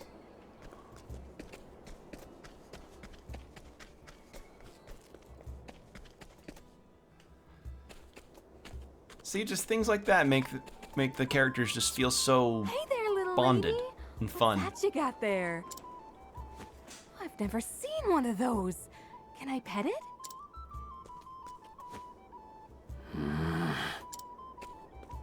Akala, be nice. You never know what a human might try. Not this human. I don't smell any hostility, do you? I trust my experiences over my nose. You won't make any friends that way. I don't need any. I have you. Sit, Akala.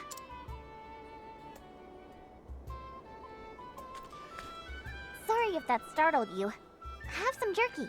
On me. Thanks.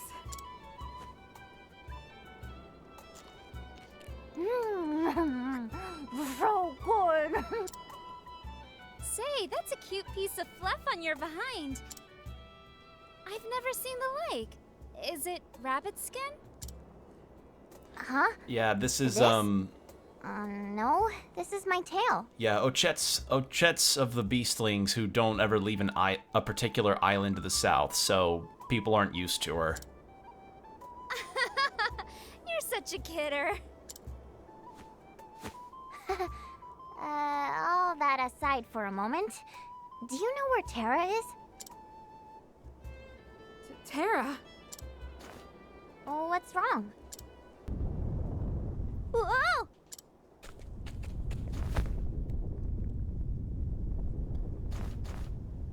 Not again. You stood through the whole thing? I'm impressed. Thanks. But, what was that tremor? You there. You said Terra, didn't you? So I take it Terra causes a regular California afternoon in terms of earthquakes.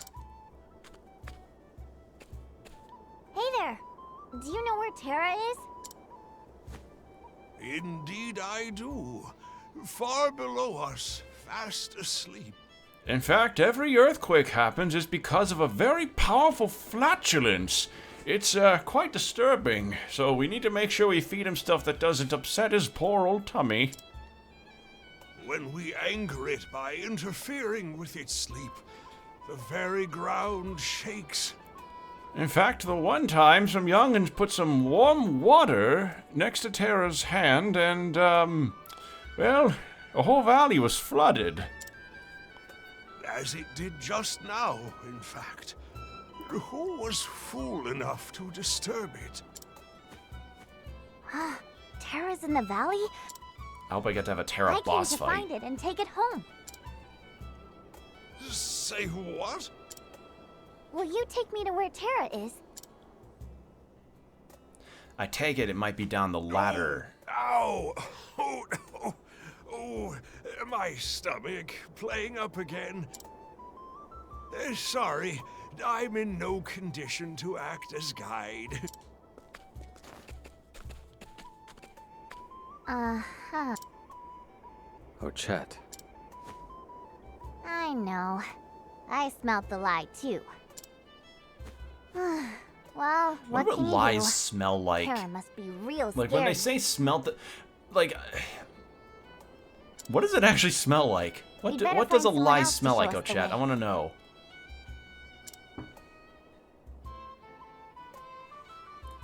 All right. I can't steal from any of them. God damn it. But yeah, methinks maybe the Terra situation is like down that ladder, because we haven't been able to go down there yet at all.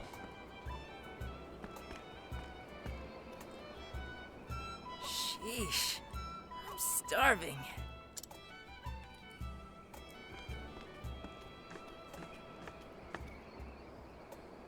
Excuse me. Do you know where Terra is? Terra? Of course I do. Huh. How come you aren't quaking in fear like everyone else we ask? I'm too hungry to fret over Terra. Hey, are you a hunter? Let me ask you a favor. A favor? Like what? I've got a hankering for buttermeat like you wouldn't believe. Buttermeat. That sounds They're like a not far from Pokemon. here, but Like that sounds like a I'm lost so hungry, Pokemon. I can barely move. Like, doesn't that sound like it'd be some kind of weird, like, that sounds like it'd be a regional variant of Mareep. Am I wrong? that sounds like it would be... So, Yeah. Would you go rustle one up for me? Let me add that if it came in the form of tasty, fragrant jerky, I wouldn't be upset at all. You ever tried a buttermeat? It's a deeper, smokier flavor. Finally, Like, it's- someone who understands. Actually, maybe that's a fusion for Mareep and Butterfree from Pokemon Infinite Fusion. I don't know. I haven't played that game. Like, I attempted... Okay, so fun thing. I actually did try to get Pokemon Infinite Fusion working, but I couldn't. Like, I tried downloading the extra files for a lot of the sprites that people made, along with that really funny fucking Club Penguin one that was like Snorlax and Empoleon mixed, but I just couldn't get it working. For some reason, I couldn't get past the key binding configuration. It just would not work for me, so I was like, fuck it, I'm not gonna bother. Like, yeah. I mean, someday maybe if I get a guide on that situation, but for some reason it just was not working for me. I was interested in the idea though, because I've mentioned many a time about how Pokemon could kind of use some fresh ideas like that. We can talk about Terra after that. You have my word.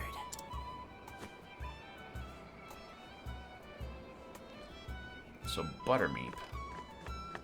Befriend Palm. Do I? I don't have that on me. No, I don't think so.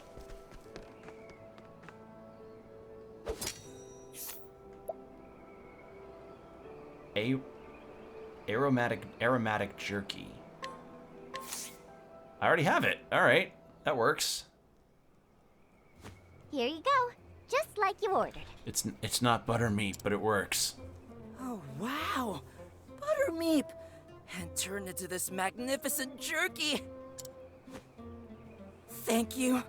Excuse me a moment. Oh, it's like a dream come true. You're some jerky maker. It's all about how you take down your prey. Especially if We it's hunters one have that's within said the same food to group, enjoy the meat of therefore your not a quarry Buttermeep. is to give it honor and glory. It must be great to be a hunter, finding food whenever you want it. That was delicious. Now, what did you ask about? Can you tell me where Terra is? I'd be delighted to tell you. A gift of food deserves a rich reward. Can I come with you when you go? Sure. But why?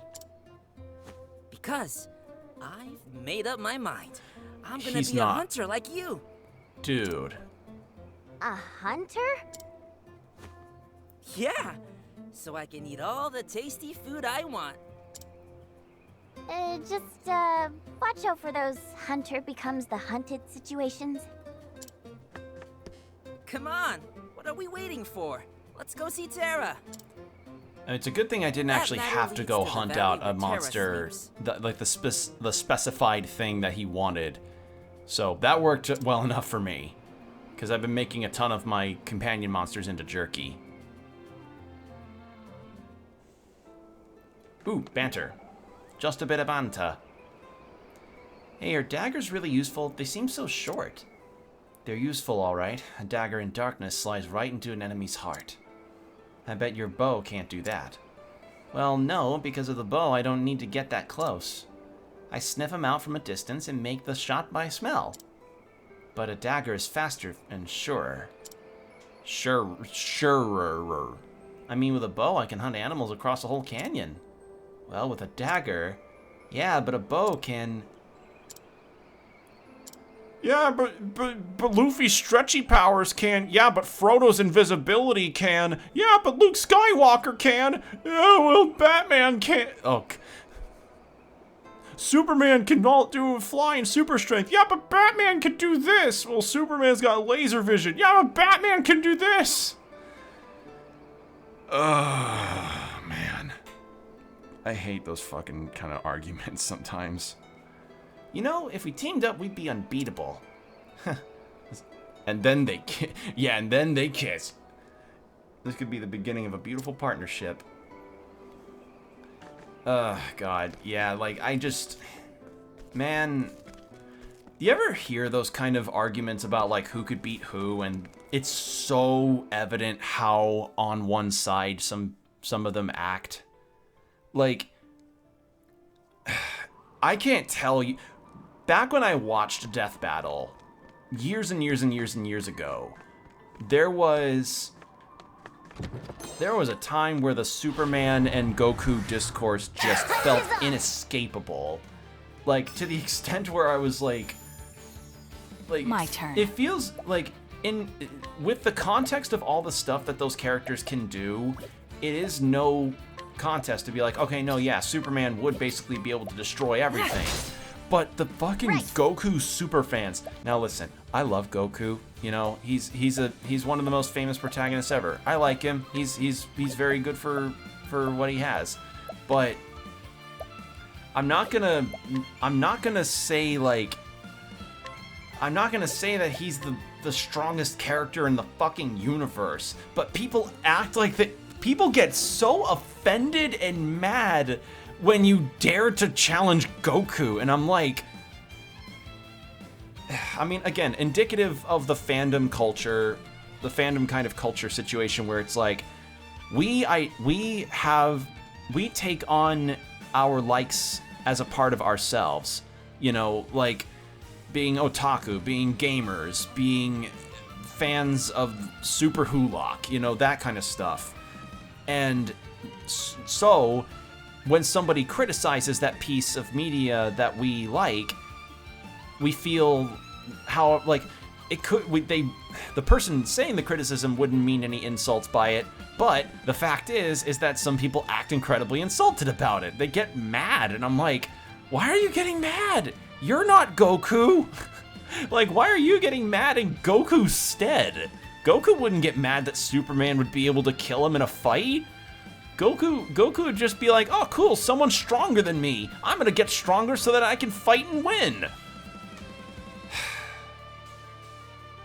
Like, they just, and I faced that similar situation with Batman, you know, when they did that Batman versus Spider-Man episode, and I'm like, that, I mean, yeah, because the context of these death battles is that you're not given any prep time before fighting. Yeah, with prep time, Batman would have beaten Spider-Man, but in a full-on fight, I doubt Batman could hold two. He could have won, but I am not gonna sit here and say that it would have been a one-sided fight, or that Batman would have won without taking some punches or something. Spider-Man likely could do it, you know? Bartholomew would just do that if the internet existed in One Piece, yeah. Oh, or Bartholomeo. Okay. Yeah, it's just... aggravates me, you know? Like, it aggravates me when...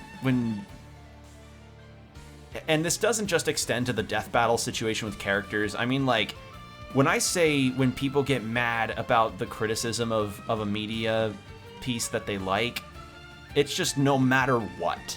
No matter what. It could even happen in sports with someone's favorite sports teams. If you don't know the character, yeah, he's a hardcore fan of Rubberman, just like the dudes you explained. Yeah. It's like... I think about that and I'm like, man, I just,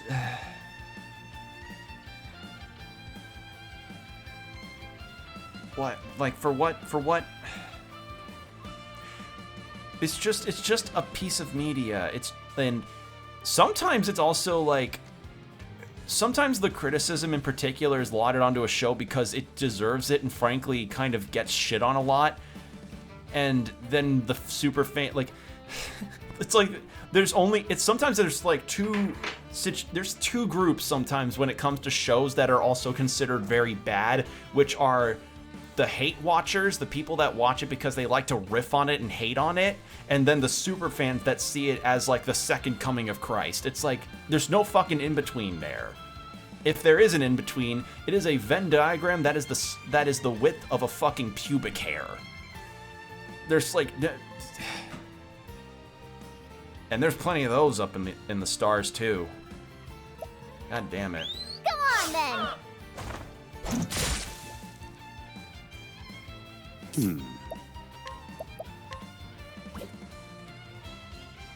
Sorry, I got a bit ranty there. It's just, I can't, like, that level of shit that I've seen is just,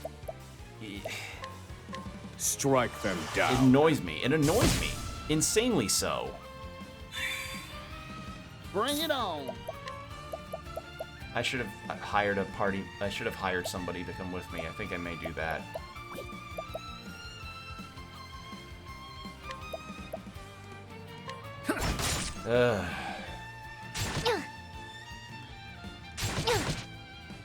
It's like... I'm gonna stop before I get any further on the ranting. It's just... You just... It's like people sometimes just get off on being unreasonable and just getting pissed about things, you know? Like... You ever sense that sometimes when it comes to people in fandoms or even just in general? Like, people sometimes just being addicted to being angry? It happens, yeah. It's, like, just sometimes... it just feels like anger is the only reason why some people get out of bed in the morning. And just different kinds of things or vehicles for people to get mad through. And I'm just like, don't get mad all the time, you know? It's not good for you. There was a whole ass King of the Hill episode where Hank had to take anger management classes. It's not good for you.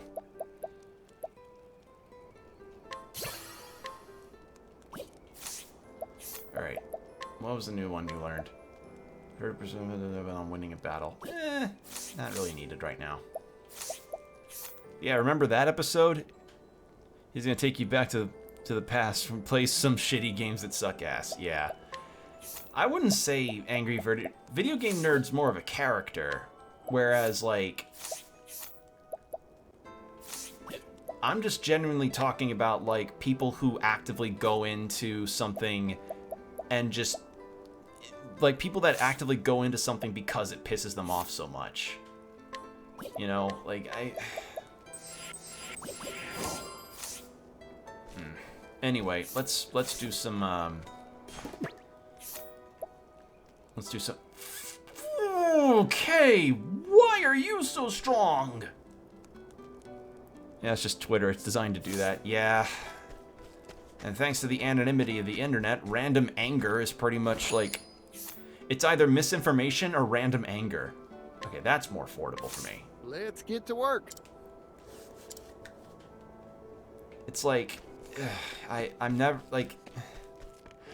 I should probably stop before I get too heated, but I've just had many a conversation in the past where I would talk about, like, no, but on a factoid level, not factoring a whole lot of other things, Superman would be able to defeat Goku. Let the experiment begin. No, like, no ifs, ands, or buts about it, you know? That's not erasing Goku's feats or making Goku lesser of a character. I feel... Cleaning time. I feel the high school arguments happening all over again. You're too kind. And sometimes, you know, maybe if, like... That's not to say don't get angry about some things, because there are some things that are things you ought to be a bit mad about, but... I don't know. Anyway, I need to heal up Oswald. He's hurting. Let me get that. The tide is turning. I need a plan. Social media in general feels like it's designed to just incite anger. Alright, so not weak to fire. Here goes. weak to bows? No. Ready? Weak to spears? Well, well. No. What are you weak to? Ow. Right. Let me get that. That's a hope.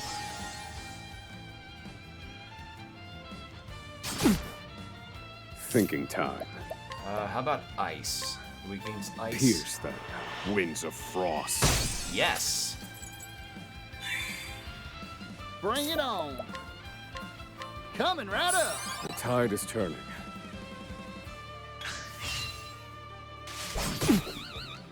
Uh-oh. That's not good. I need my magic guy to not be confused. Ready? No, no, no, no, no, no, no, no, no, no, no. Yeah, like it.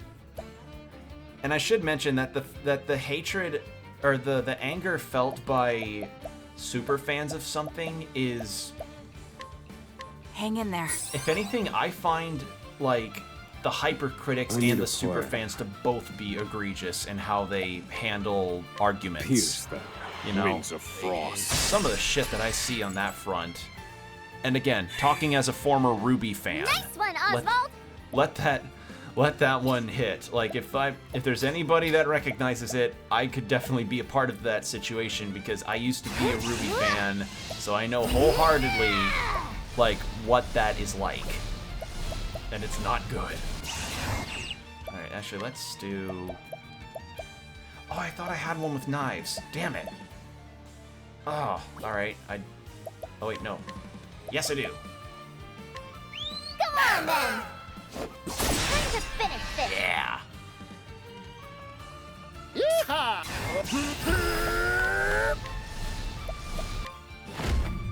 Shaggy Spider. I just saw the name.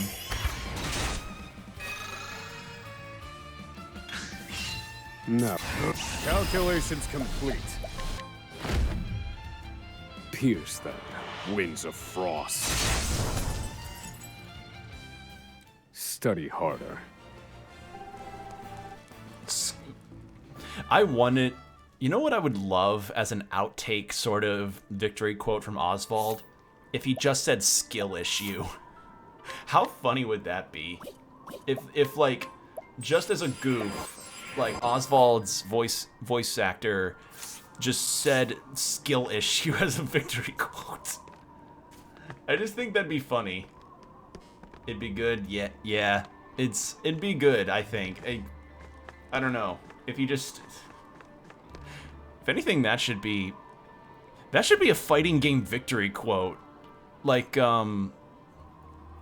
just a fighting game character that's like a total zoomer, and what their victory quote, like their, I don't know what their intro would be, but their outro would just be like, couldn't win, skill issue, backflips and then runs away.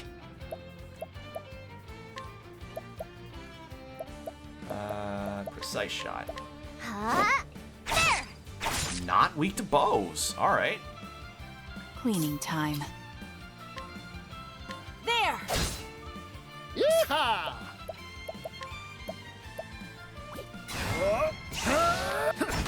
How's that? I knew you would. Thunder? Strike them down. Lightning? Found a Yes. weakness. Okay.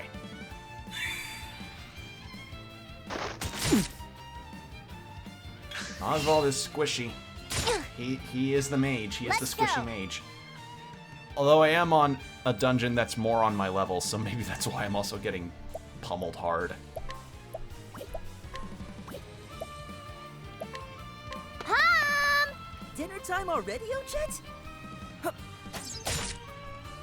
Ready? I think I recognize Pom's voiceover person. Yep.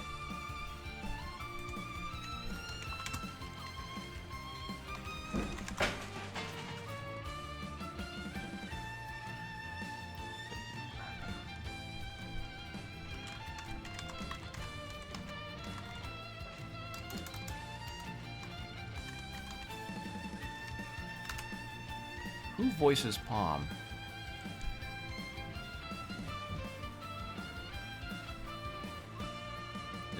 Nope, too much of a side character. Can't find the voice. Probably listed in additional voices.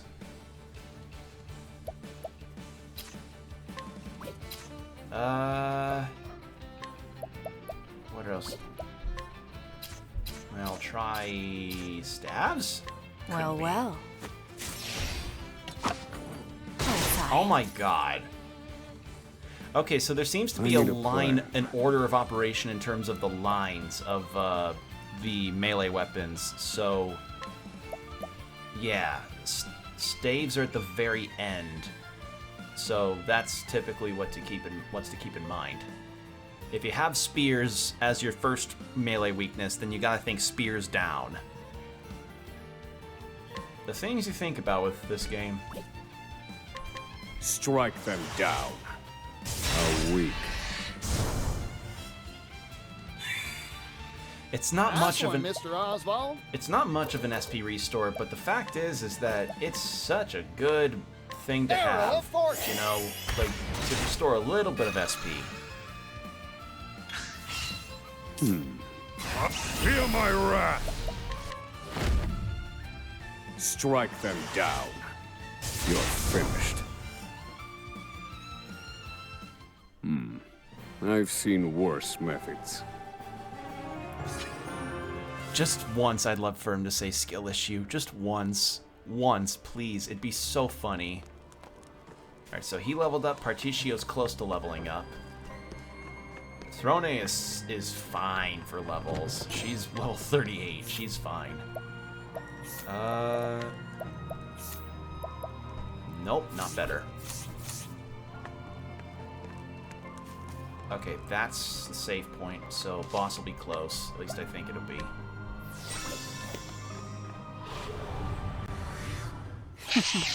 Let's play. What to All do? right. Oh, so it was axes.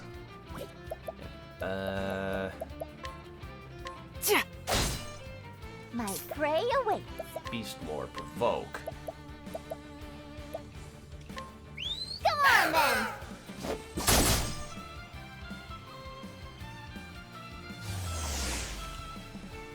This wasn't in my calculations. Now then. Pierce them, winds of frost. There. Particio doesn't have a Bring it skill on. that can do that.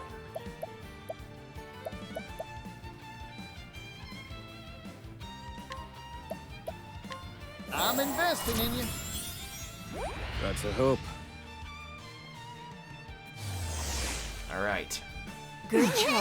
Bad. Throne knock the spider off, and then Oswald can turn. finish him off. See, There. that's your weakness. Let's go.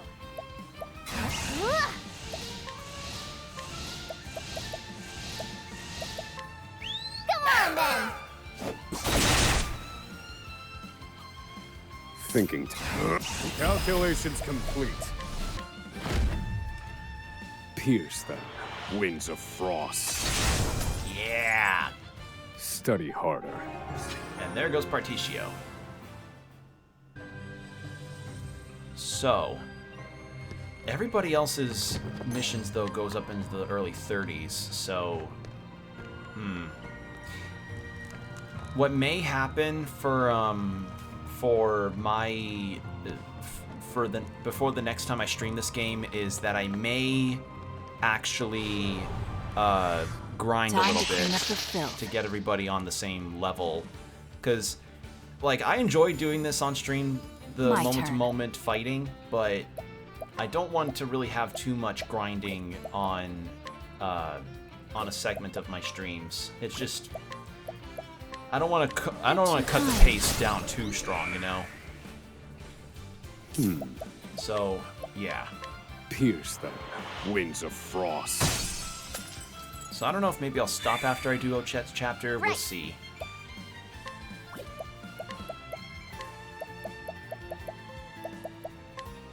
Come on then. Time to finish this.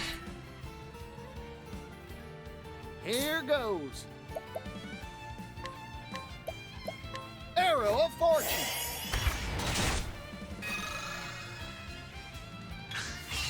My turn.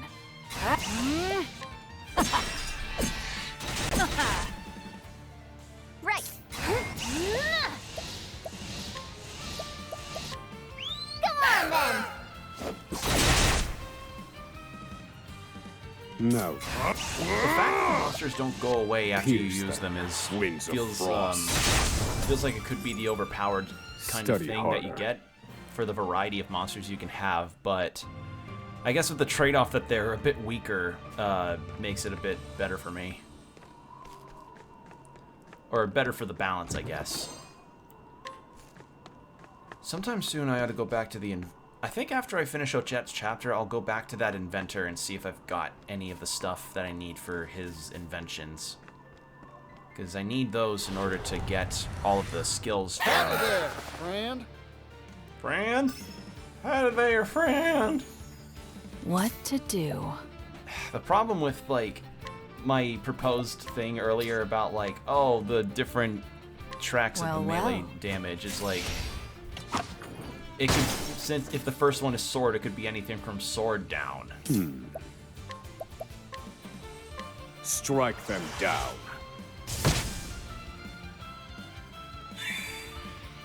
Here we go.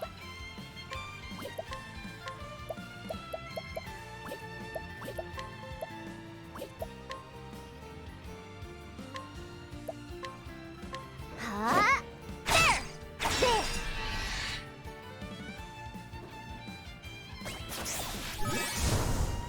Ooh. I already have one. Good work, Ochet. There.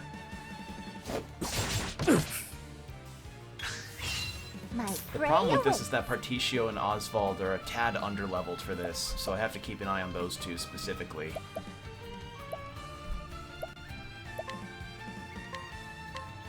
Akala! All right. And that's just a weaker version of what I already have. I'm just getting warmed up.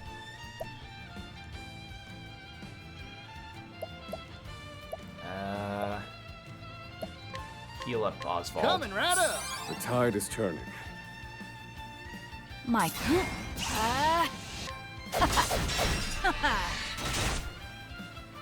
And I'm not using their latent powers because I want to save those for the boss if there's a boss to Strike them fight. down. How weak. I've gained valuable insight. I just feel like it'd be really funny for a zoomer line to come out of Oswald, like the deep voice that he's got to just be like, skill issue. I don't know, just something out of left field, just to really make you laugh. All right, what have we got for a possible boss? I've heard the stories ever since I was a child. They say Terra sleeps at the bottom, way down there. I think that's Todd Habercorn. I think that's why I recognize his voice. Whoa! What was that?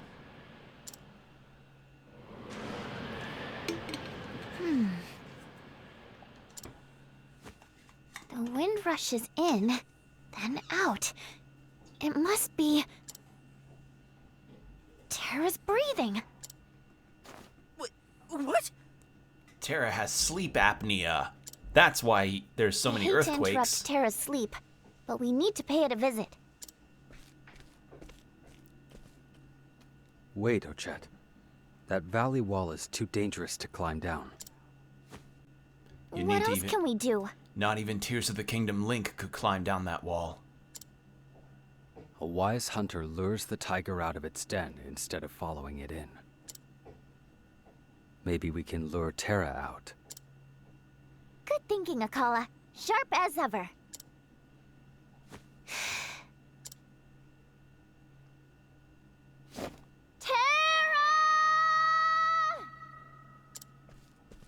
Wait! Don't shout like that or... I'm ready to see what Terra looks like.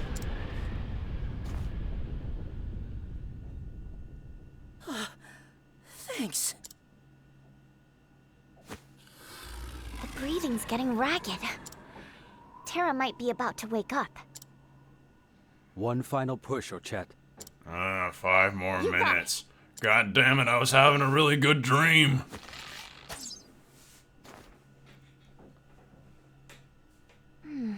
The arrow is still falling. Must be a long way down. I want to see what this thing looks like. Bullseye! How the fuck did you tell that? Another earthquake? No, this is... Who dares disturb my slumber? Good morning, Terra. Sorry I woke you up. Calamity is on its way to Totohaha. We need your help. 5 more minutes, god damn it. Long and peaceful was my slumber. Huh? Until you woke me up!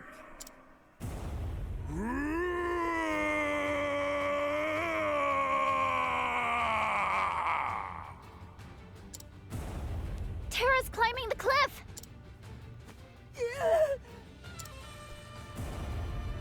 Brace yourself!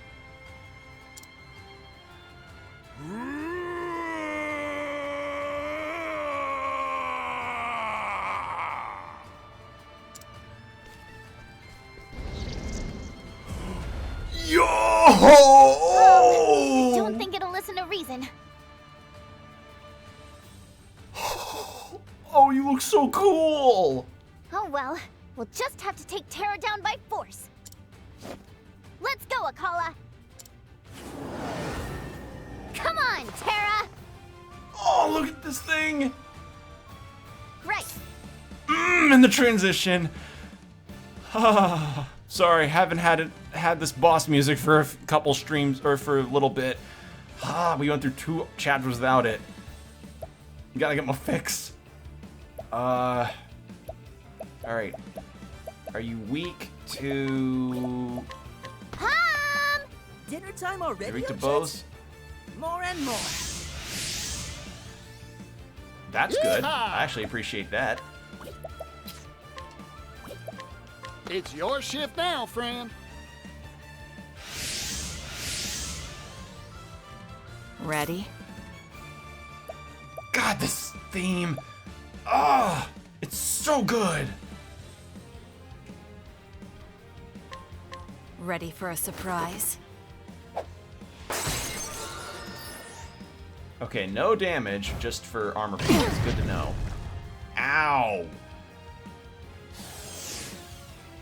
God, look how, Thinking time. look how cool this thing is. I love him. Let me look at you. Okay, axes. Ooh, that's... Hold on, how much health was My that? prey awaits. It doesn't say. That's the other thing, is that it analyzes the HP amount, but it doesn't display it anywhere for me to see. Alright, so you're weak to axes. I may have Oswald on analyze duty.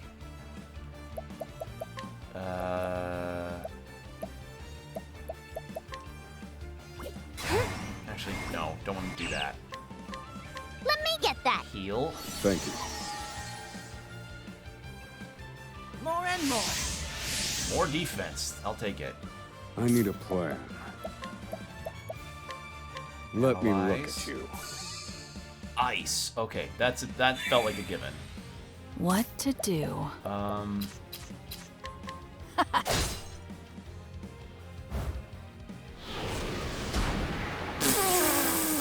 Wait, is he just gone? My turn. What the fuck? Alright, Particio's just gone now.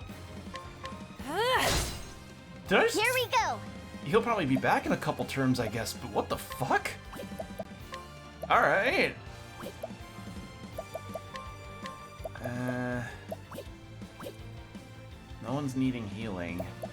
Alright, let's try the precise shot. Huh? There! Okay, not weak to bows. Here I I come. Retreated from battle. All right. Ouch. Thinking time. And Oswald, you analyze. Let me look at you. Okay, good. Throne can do more stuff. Right. When do I get Particio back? Did I just lose him for the fight? What happened? He's just gone.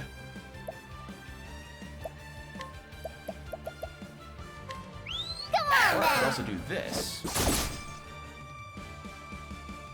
Thinking time. Okay. Let's do this. Calculations complete. Attribute raise. What to do? And then Throne, you do your HP thief because you could use You're it. too kind. She can heal herself with that, which is good. Okay, Particio's back. All right, I was My worried turn. for a second. I was like, is he just gone?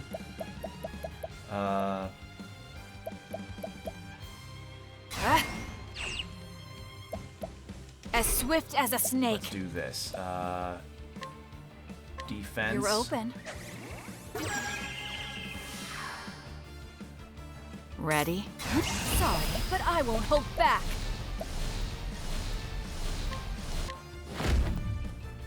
Aber, Prince of Thieves. Oh my god! Thinking time. In pursuit of knowledge. Feel my wrath.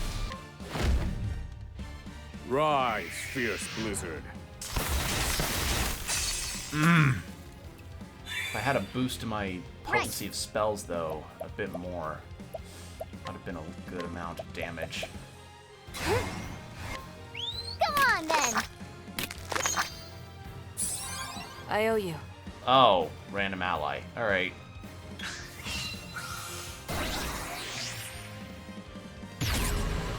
Oh. What to do? Oh.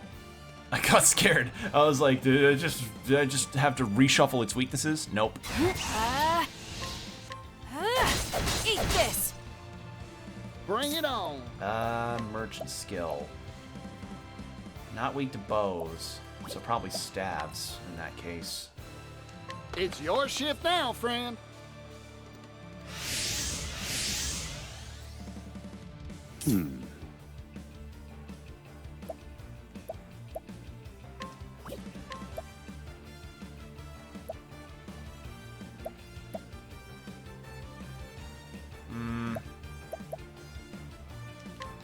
Indulge me for a moment.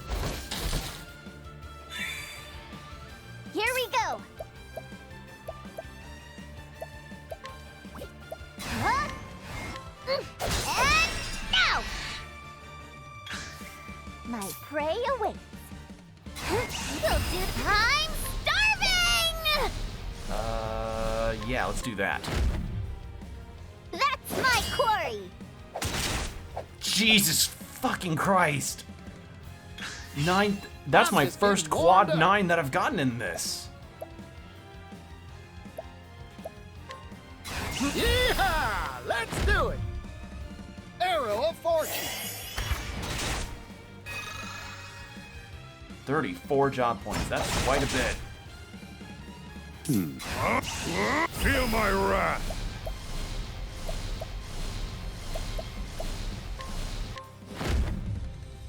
Rise, fierce blizzard.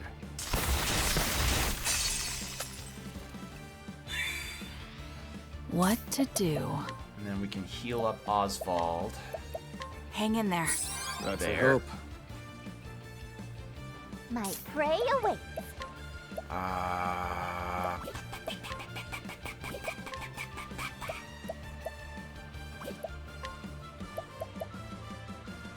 I need that for Oswald. Like this? He needs it because he's pretty squishy. Although I... Oh no! Oh no, we can Right. affect 2. Uh-oh. I didn't know that could get 2 party members at once. That's not good.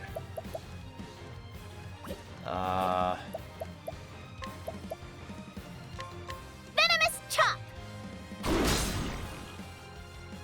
Get you Here poisoned. goes.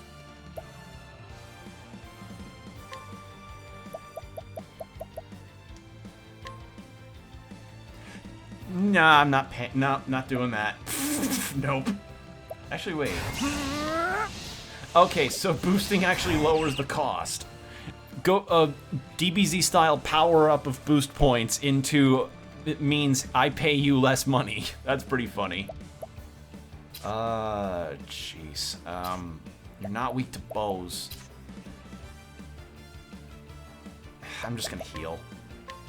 Coming right up. Party! Not weak to spears. Uh-oh. Uh-oh. I'm just getting warmed up.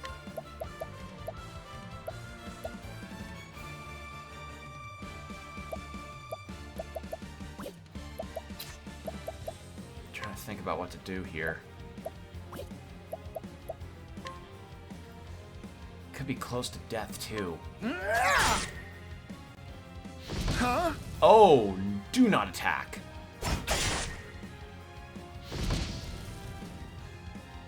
Okay, don't attack physical. Alright, good no. Good yes. Good to know.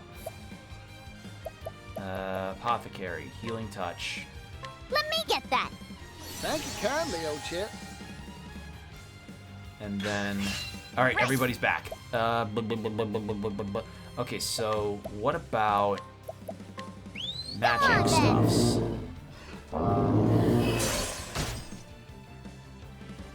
That doesn't cause it. Okay. It's just the physicals.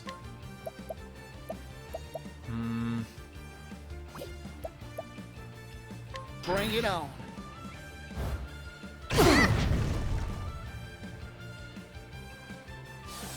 He's weak to darkness too. Maybe I should start using that. Here goes. Is he still wreathed in lava? Doesn't look like it.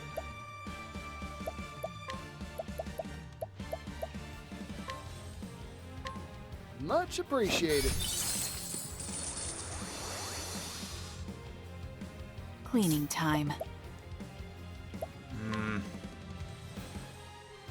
Oswald's potency thing is still up, but he's not weak to knives anymore. Do healing great bunch. Hang in there. Thank you kindly, Throne.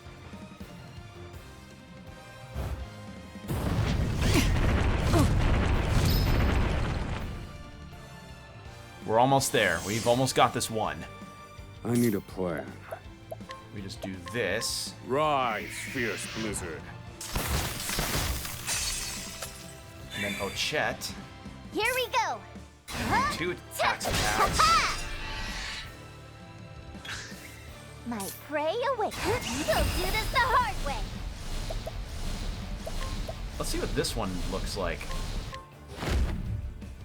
Come on, Huntress 350. That's good damage. Probably need a big boost though. Probably do more. Huh? Feel my wrath.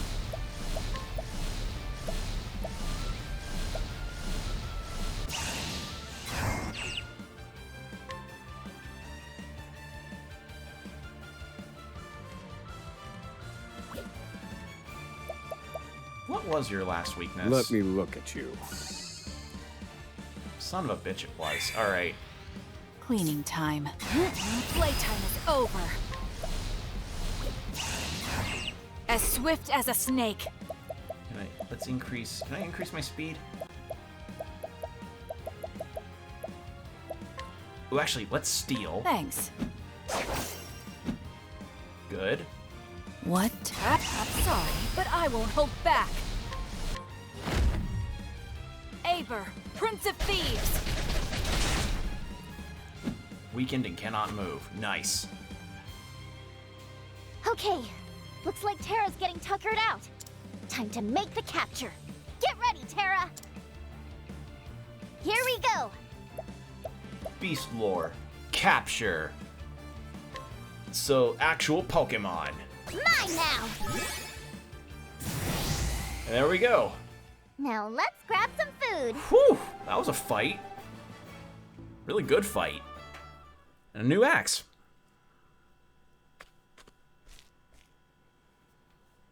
Phew.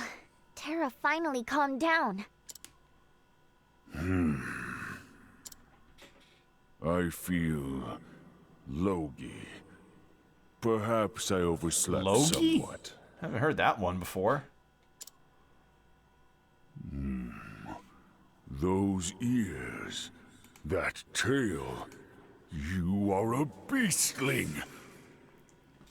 And you look rad as shit. Look at this guy. I understand now. It approaches, I take it. The night of the Scarlet Moon. I told you all that stuff already. Were you still asleep? Waking from a decades-long slumber takes time. Yeah, like for Terra, it's like the equivalent of like when you just wake up from sleeping really hard and then someone tries to talk to you and then it's just like it's like Boomhauer talking to you. You know, it's like you wake up from like a really hard stupor and someone talks to you, but it sounds like Boomhauer's talking to you and you're like, what? Huh? It's got that dangle wake up from the Scarlet Moon, man. You gotta wake up and don't prevent a dangle calamity, man. Huh?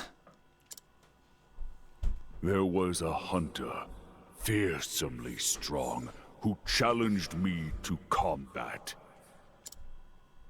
Our battle reached the heights of ferocity, grievously wounding us both. The hunter departed, and I sank into the depths of the earth and slept. A hunter? I have slept since then, to heal my wounds. You should have woken up by now. Perhaps, but it is warm down there, and quiet. A fine place to dream. It is? Huh. Maybe just one nap. If Terra goes back to sleep, we will miss the Scarlet Moon entirely. I just wanted some. I don't know. Maybe like he just wanted to think of being a hunter. He's just like, I just wanted to chill out and be a hunter. There you are. We were looking for you. The town has been shaking all day. Tell me it wasn't your doing. Oh, that? Yeah. I kind of had a little fight with Terra. Oh. Don't worry, though. Terra's coming with me now. That should be good for your stomach, right? I see. You're leaving already, Ochet? I guess this means no more of that delicious jerky. Not to worry. I'll come back to visit. Really? I'll treat you to a meal then. Oh, with some meat you hunted yourself? I've given up on hunting. I'm not cut out for it. Instead of hunting, I'm going to raise cattle. They're gonna be delicious. Wait and see. Ooh, now you're talking. I love the I'll music in this definitely game. be It's back so for that. good. See you then. I'll check the banter thing after this, though, because there was likely some banter between the others that I missed because of my party dynamic. Ochet makes contact with the creature of legend Terra and informs it to the peril facing Totohaha. When she learns that Terra was wounded by a hunter, the young beastling marvels anew at this world beyond her home island. Shaking her head, she hurries on her way, for there is much more world she has yet to see.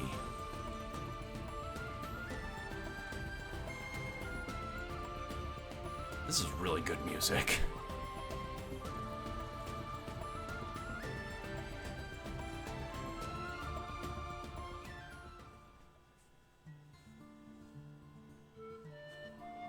Oh, another banter. Hey, Pops, what's got you so grumpy? This is my normal face. I'm not sad, it's just me face. Now that you mention it, I've never seen you smile. Right, time for my best impression. This is guaranteed to make you laugh. This jerky is moldy but still tasty. This jerky is fresh but tastes like wood. Well, Oswald, which will it be? Who's that supposed to be? The man who trained me, Master Juva, on Totohaha Island. Strange, that always gets a laugh back home. You're an odd one. Aha, you smiled! Alright. So, we got drained hard in that fight. But Particio now has this. Deal non-elemental damage to a single foe and receive leads equivalent to the damage dealt. Oh, that's good. And you can learn... Actually, that'd be good. She could use the sweeping cleave attack. And then... What's the other one? Max HP? Okay.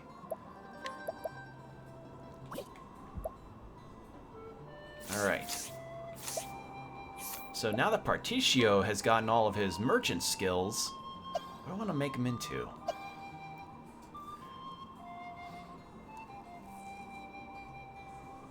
Well, what's his current stats like with his merchant job? He's very tanky. He's got some tank on him. He's defense heavy. Not much on, well, average attack. Low SP, very low SP. So, probably not an apothecary.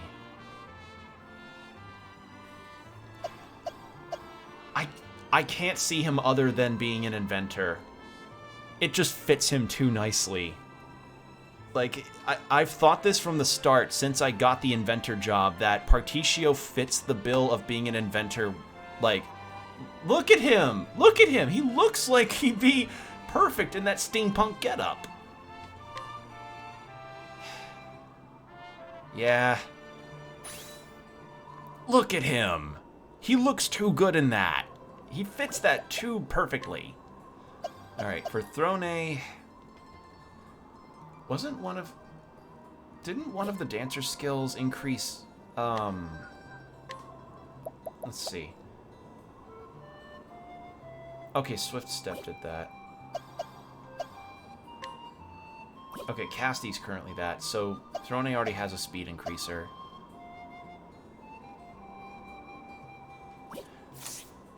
There are some good merchant jobs that... Throne looks really nice in that outfit too. I love that each of the characters have such a different looking sprite for the jobs that they get. It's so nice.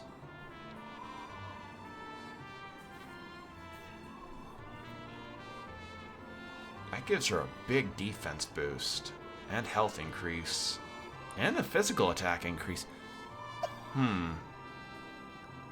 But that helps her speed. Casty, I have a...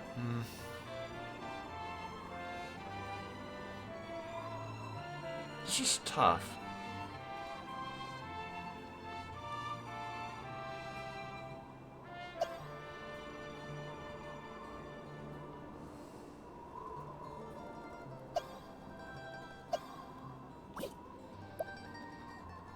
Oswald is also close to...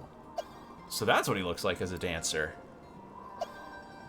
I like his merchant fit. Yeah.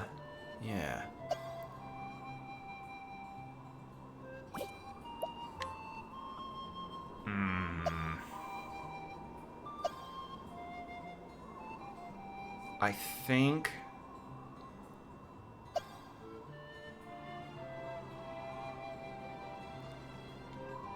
So much of Throne's moveset requires on her speed being high. I think I'll change her into a dancer. And then Casti, I'll have to think of something else to, you know, I'll have to figure out another job. Maybe I'll make her a cleric. Maybe I'll just turn her full healer. Like, single and party-wide heals. So, curious fact. Let's do that. That's a good skill to have. And then I could nearly afford all of the dancer skills with how much Throne's got. Alright, increased speed. Equip 50% chance of inflicting an attribute reducing effect when taking physical damage. After battles at night. She's fine without that, I think. She is level 38. More easily evade enemy attacks. I'm gonna go with that. Yeah. Yeah, that works.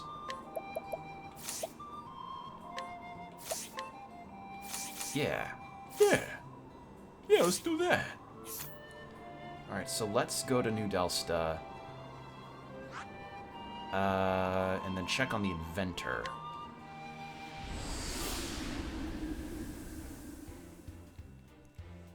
Alright, so who are we sitting at, or what are we sitting at for levels right now? Let's check the, Oh! Nearly forgot.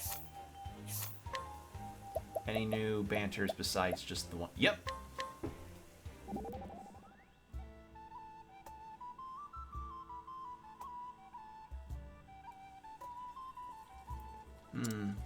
What's up, Aggie? Seeing how hungry Palm is made me think of Paula. I hope she's eating well. Oh, your little sister? Paula might seem carefree, but she gets lonely easily. When her mother died, she cried for so long. I could barely even get her to eat.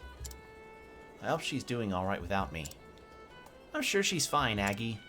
Everyone eats when they get hungry enough. You're right, I'm overthinking it. Thank you, Ochet. Alright, so there's that.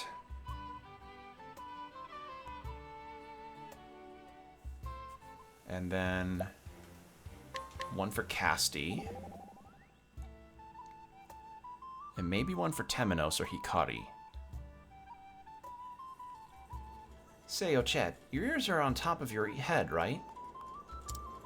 What do you have down where human ears go? That's the fucking question of the century for all beast people in anything. It's like I remember, like, it's like, what do you have on the? Do you not have anything on the sides when you have ears on top? Oh, you mean here?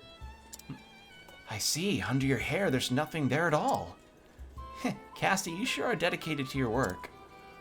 You're studying beastling anatomy to become a better apothecary, right? Yes, exactly. How can I tell her that I was just curious? Like that's why a lot of characters with animalistic ears on top tend to be designed with like hair coming down the sides of their face, because when you see somebody that doesn't have ears on the side of their head, it kind of looks odd. All right, missing jerky.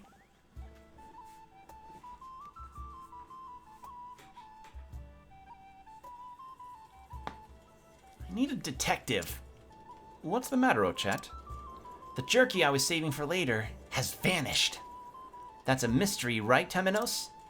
Indeed, and the stakes could not be higher. We must investigate. This jerky, when did you see it last? This morning, maybe. This morning, maybe? And when did you realize it was gone? Just now. When your stomach was rumbling very loudly. I see. Just one more thing. How did the jerky taste? Oh, it was delicious! The truth lies in your stomach. Nice work, Mr. Detective. I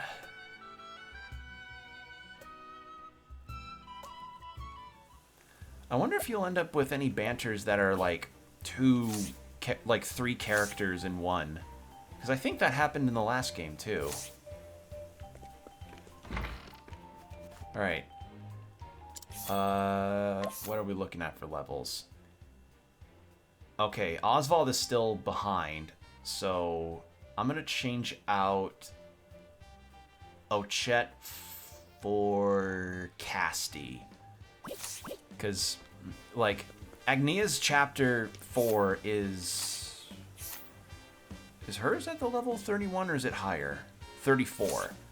So I won't. So Agnia's last chapter, at least I think it's her last chapter, won't be the last one that I'll do. And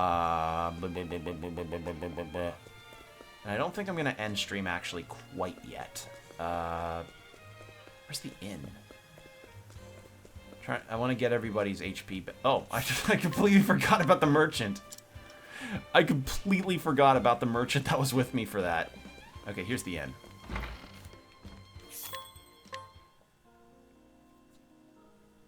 All right.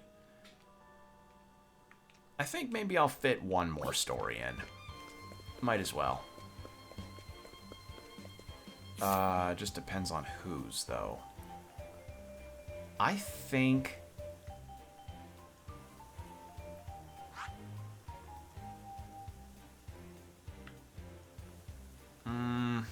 Casti's. It's closer. Casti's is close, and I can grind up some levels whilst I'm traveling up there.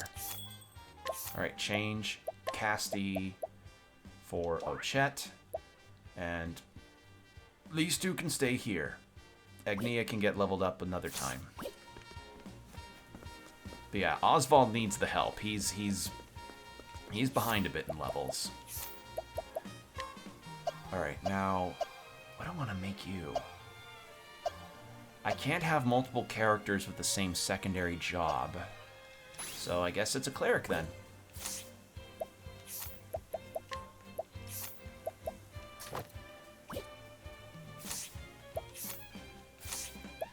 Learn skills.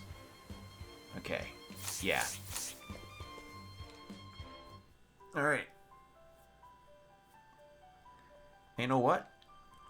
Once everybody's in the low 30s, we can actually go do that new Delsta fish quest that I've been meaning to do.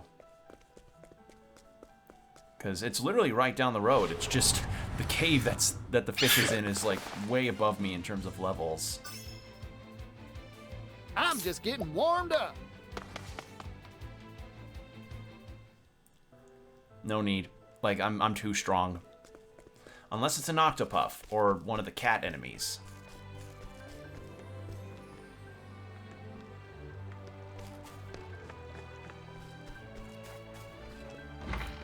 Alright. Ah, not quite. Nope. Nope. Great Blade. Okay, almost on that. I just remembered that I got another kind of axe, too.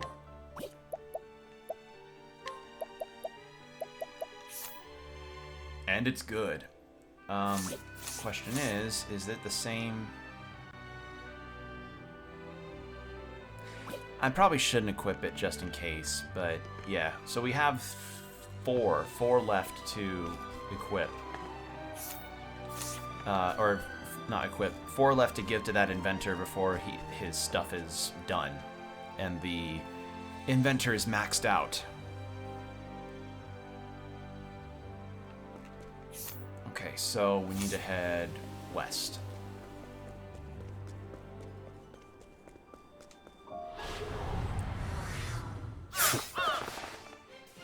Literal transition in through the night. Ready? I was seeing if this person was here at night too. Nope.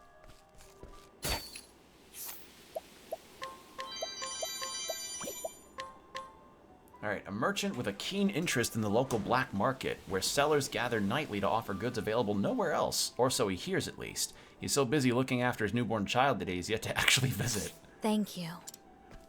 Oh, man. Yeah, so path this way.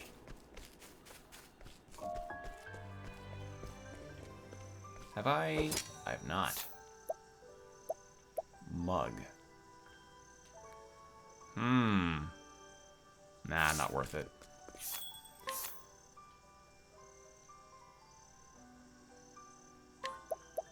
We've already got critical rings.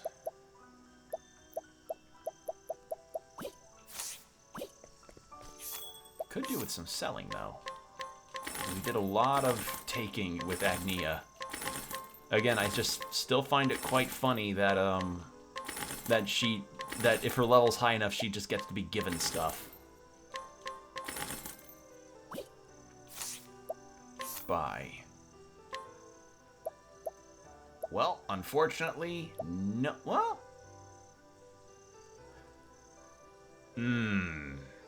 Yeah, let's get that for Oswald. He needs that. There we go. Perfect. Let's play.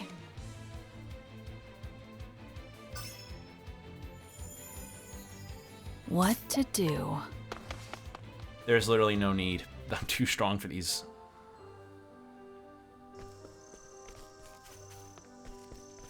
Abandoned. Really? Just here?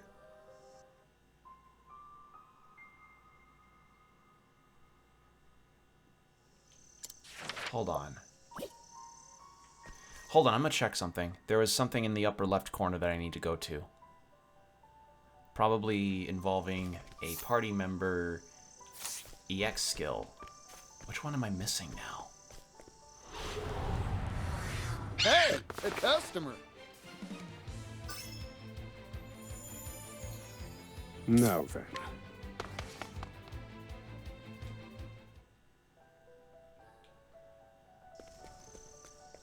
Okay, I need to head east.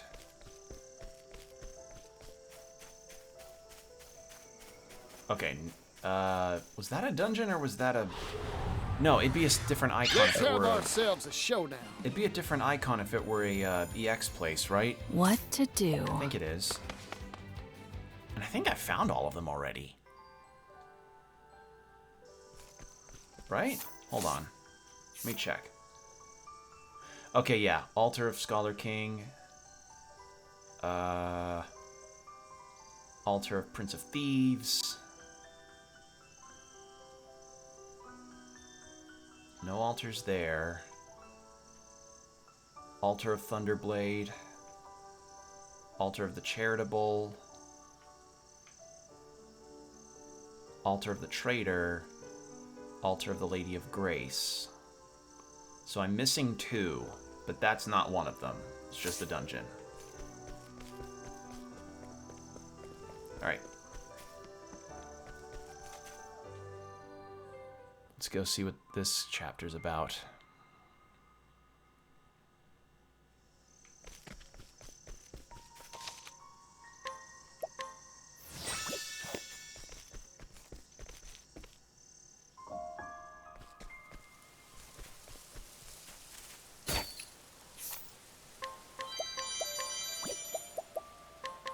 An old man who just happened upon the village during a long journey. He was the first one to find it devastated. Without anyone else to help, he buried all the villagers and prayed for their response. It took him more than 10 days. That was very helpful. Jesus.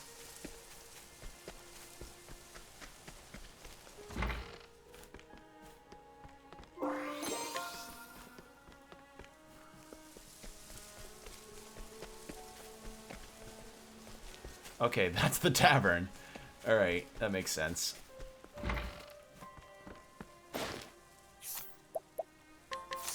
Well now. A ruffian of obscure origins who took up residence in an empty house after finding no one around to stop him. Worse yet, he has begun collecting the dead villagers' belongings and selling them off. Ugh. I mean... Ugh. Alright. Ooh. Nick's royal family tree.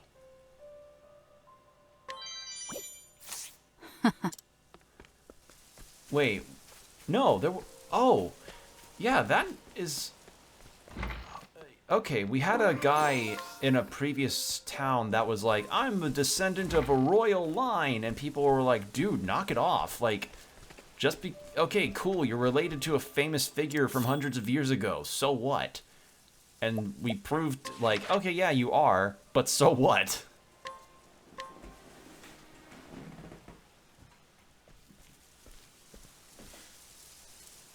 Helix. Something bad happened here.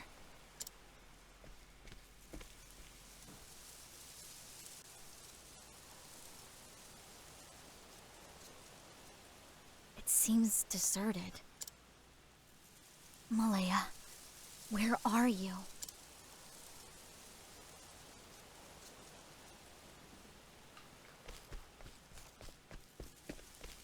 So this is probably the site of, because we saw a flashback of a guy raining pestilence on a Malaya. village, so this might be what it is. You came, Casti. What were you doing here? You're asking the wrong question. You should instead be asking, what happened here?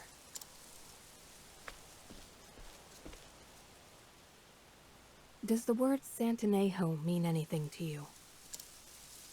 It was a flower of great importance to Ayer's apothecaries. Santanejo.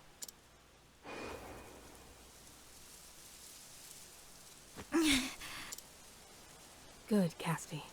It's finally time to remember. I'll even lend a hand.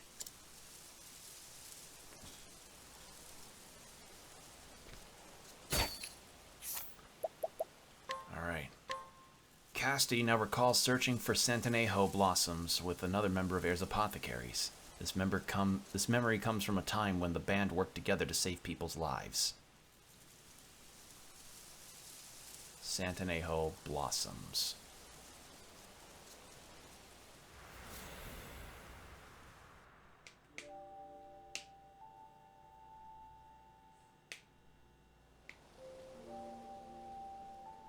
Our story starts 2 years ago. It was a summer filled with the fragrance of green. The season of clouds and rain was right around the bend.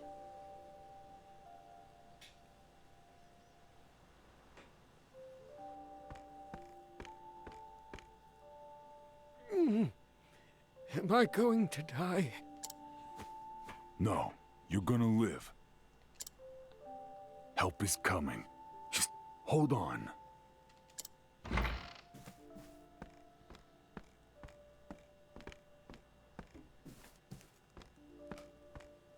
You're faster than expected. How is he, Malaya? In a great deal of pain, but lucid. I've patched him up as best I could. We were right to keep him here for observation.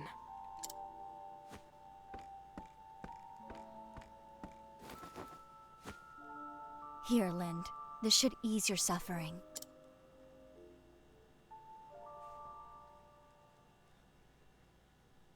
Pulse strong, breathing steady. Good. Thanks. I'll be able to climb up and fix that darned roof for sure now. Easy there, old-timer. Learn your limits. You're not climbing anything. A leaky roof won't kill you, but recklessness will. You don't know that. You worry about What if the getting leaky... better. I'll worry about those repairs. What if the leaky roof floods my house and I drown? Then it'll kill me. Casti, really? Carpentry isn't our vocation. But that won't stop our mother hen here. She just can't resist clucking over her charges.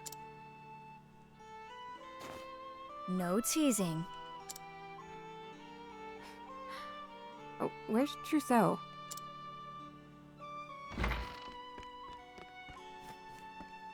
Sorry I'm late. I had to see an unexpected patient. Speak of the devil, dear. Welcome back, Trousseau. Who was this patient? Sally. She fainted, so I went to see what was wrong. I administered to her, and she seemed stable for the time being. Here, my notes. He thinks Though, Trousseau's the guy that I'm caused still the rain. concerned for her. I'd like to follow up on her soon.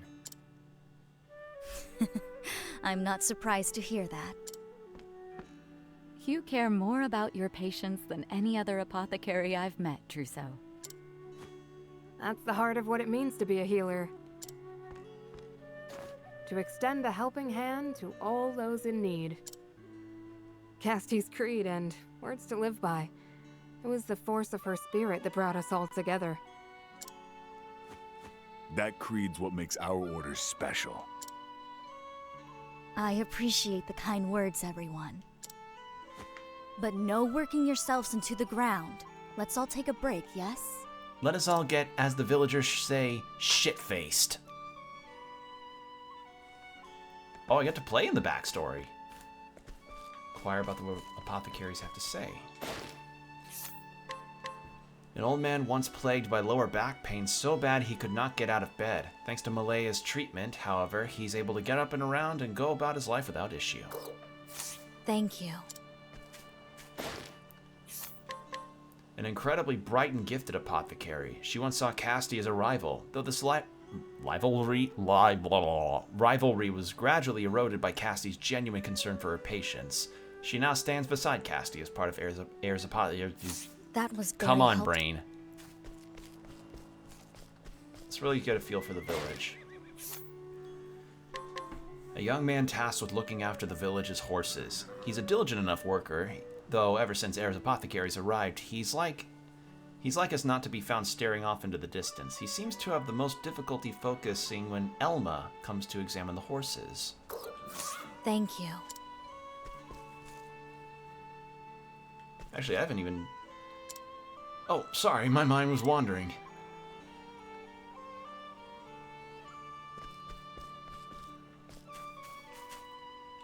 I'd be bedridden without Malaya's medicine. Hey, Casti, I got my hands on some snowdrops. They're powerful herbs that can stanch bleeding. In the language of flowers, they mean... Mean what? Alright. I'm worried about Jaya. He seems a little under the weather. I don't know if this ranch will make it without Heirs Apothecaries. A man running the farm his family bequeathed him. He was once obsessed with efficiency, but Randy and Elma convinced him to start thinking of creating an atmosphere of calm, so as not to cause stress to his livestock. That was very helpful. Alright. My son still hasn't found himself a partner. You wouldn't happen to be interested, would you, Casti? Oh. A woman who ran a farm alongside her husband until recently retiring and handing the operation over to her son. She became one of Casti's regulars after Heirs Apothecaries cured an illness that threatened to kill off her entire stable of livestock. Thank you. Alright. Any others this way? No. Just ducks in a thing. Nothing to report here, Chief. The cows and pigs look healthy. Is Sally doing alright? I've never seen her collapse like that before. Sally's mother. Ever since her husband was killed in the war, she and Sally have lived on their own, and she works a multitude of jobs in order to provide for her daughter well into the future. The toil doesn't feel so bad when she reminds herself it's all for her daughter. Thank you. I want to know Sally's medical history, so I'm asking her mother more about it. Okay.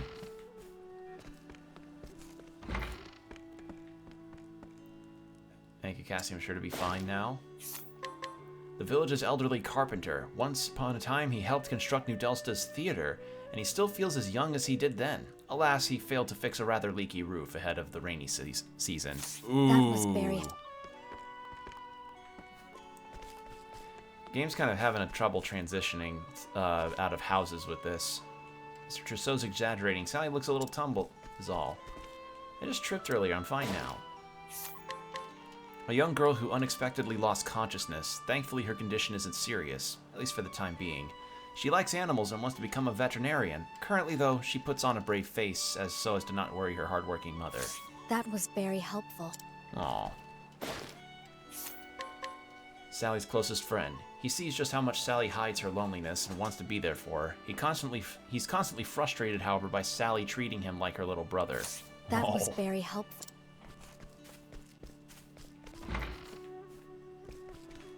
Yeah, the game does not like me getting out of houses in this flashback. A plant expert who often ventures into the mountains to pick vegetables and medicinal herbs. Share and share alike is her guiding philosophy, and so she freely distributes what she gathers with the villagers and heirs apothecaries. Thank you. So this may not have been a base of operations, but like a normal town that they return to a lot. The grandson of a noted plant expert in the village, he's now old enough to accompany his grandmother on her mountain treks, where she teaches him about the various types of wild grasses and other natural wonders. He's also grown curious about medicines, the efficiency and use of which Casty and Randy are happy to impart onto him. That was very helpful. Okay. Alright, let's start inquiring the apothecaries. I just wanted to get a feel of the town. A young member of Heirs Apothecaries with a fervent, idealistic desire to save lives. 3 years ago, he joined the band after meeting Casty and company in Winterbloom. His boundless enthusiasm leads him to treat patients at all times, with little regard for his own need to sleep. How's Sally? Right as rain, and playing up a storm. I was a fool for worrying over nothing. There's no shame in feeling concern for a patient. In fact, I believe your empathy is your greatest strength. Thank you. Well, guess I'll check up on some of our other patients. And you. Randy's brash and headstrong older brother. He wanted to become a soldier before Casty taught him the value of life. It's unclear whether this lesson or his love for Casty is ultimately what led him to pursue a career in saving lives as opposed to taking them. I was just about to head up to Lynn's roof, see what I could do. Thanks for handling that for me, Andy. No need for thanks. Leave the muscle work to me. I got the brawn for it. You certainly do. Well, off with you then. Alright, and you. A woman with an incredibly calming presence. She joined Heirs Apothecaries upon witnessing Casty cure an entire family of a grave malady. I almost said malady. She and Randy have pledged their lives to one another. Aww. Randy was just teaching me how to look after Jaya here. He was? Uh-huh. Jaya's just such a sweetie, isn't that right? It must be nice to be so loved, Jaya. And Randy. Andy's younger brother and oh god, Andy and Randy, you can't, why would you do that? Why would, god damn it. Then again, pretty much every parent that mistakes their kid for, like, one of their kids for another at some point.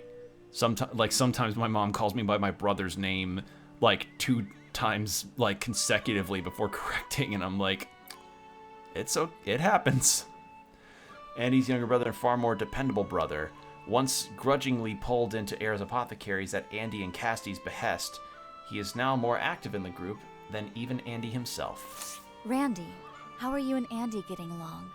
My brother's insufferable. We feud as often as not. I only wish that knucklehead had as much brain as he did brawn. If he was as clever as Malaya... He'd be a force indeed. Still, it was thanks to his verve that you're standing here, yes? Yeah, guess I owe him for that. I suppose Andy's got at least one good quality, huh? You two make a wonderful team.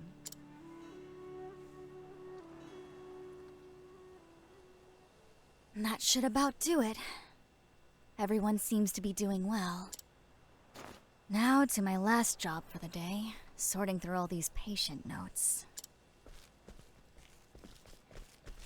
Help! Tem? Who's shouting? What's all this ruckus about? His face is as pale as a ghost. What happened, Tem? It's Sally. She suddenly fainted. I yelled and yelled, but she wouldn't wake up. Could you take me to her, Tem? We'll all go.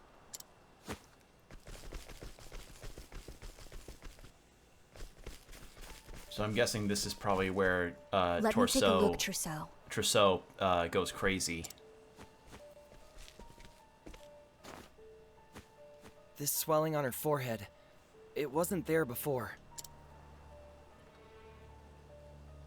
Some catalyst must have exacerbated her injury after you left. There's no way you could have predicted this, Trousseau. We'll need medicine to reduce the swelling. Wait, you don't mean Santanejo, do you? Santanejo blossoms? Those flowers that grow on the summit of Mount Lithia? That place is rife with monsters. It's too dangerous for anyone.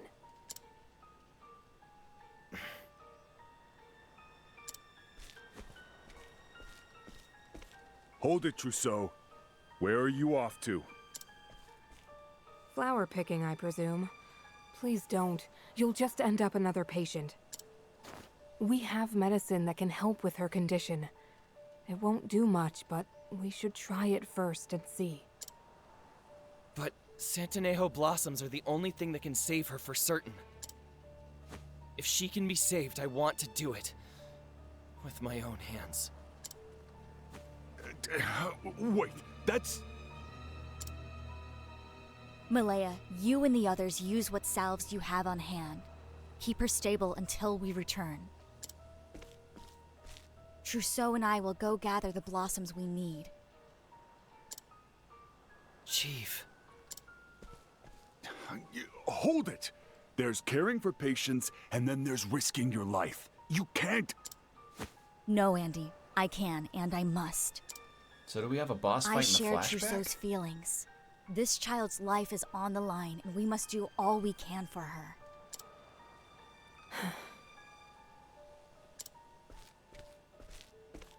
Those are the Chief's orders, Andy. We'll do everything we can to keep her alive, Casti. Just be safe out there. Thank you, Malaya. Okay. So I'm guessing, yeah, Trousseau may be the person that caused the village to die. Okay, no boss fight.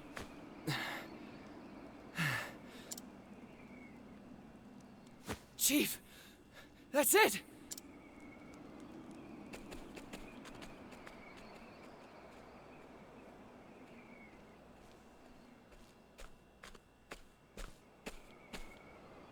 We can save her with this. Stay strong, Trousseau. Drink this. It's bitter as sin, but it will refresh you. Skybomb? You never fail to impress. How'd you know we'd need it? I never leave home without it. You all push yourselves too hard. Drink this 5-hour energy.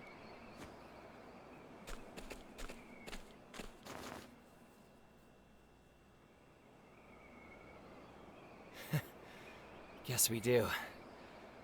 By the way, why'd you support my decision back there?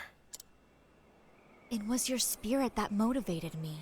That earnest desire to save a life. You showed empathy and kindness. As a fellow apothecary, it felt right to encourage that in you. There you go again, with that mother hen routine. It is our purpose to extend a helping hand to all those in need. It was that creed, your creed, that brought me here. You changed my destiny. I became an apothecary to cure my sister's illness. A malady said to be incurable. I studied for years and years. And in the end, my efforts were for naught. I watched her die in front of my very eyes. That was quite a backstory dump, Trousseau. Yet on her deathbed, she said this to me. Though my life could not be saved, your hands are those of a healer. Help those in need. Trousseau. There. We have the blossoms we need. Let's take them to Sally, Chief. She's waiting for us to heal her.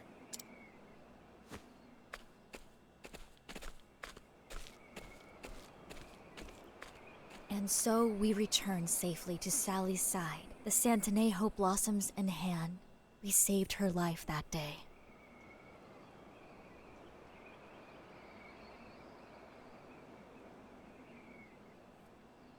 So what? So who cracked? I'm guessing it's Trousseau, right?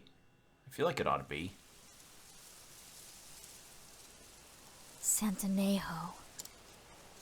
Trousseau and I collected those flowers together.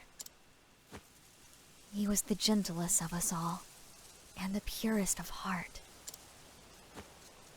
Yeah, that's right. Too pure by half. It's what made it easier for the darkness to find a hold. Okay, it was him. And stain it with evil. What? Search your memories, Casti.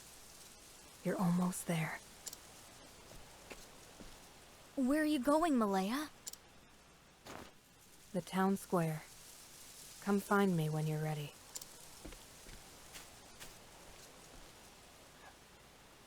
I just noticed, like, they've got little, that the sprite on Malaya had, like, little juts out near the top of her boots to indicate the more flare part of the boot.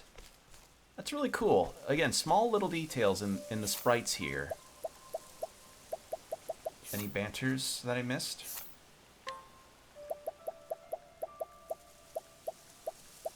No.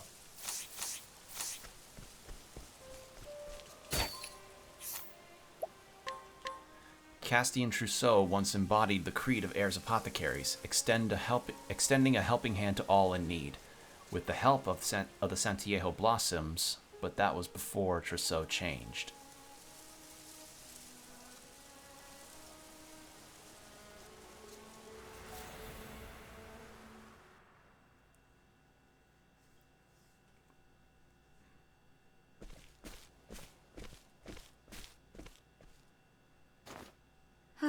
That was a long trip.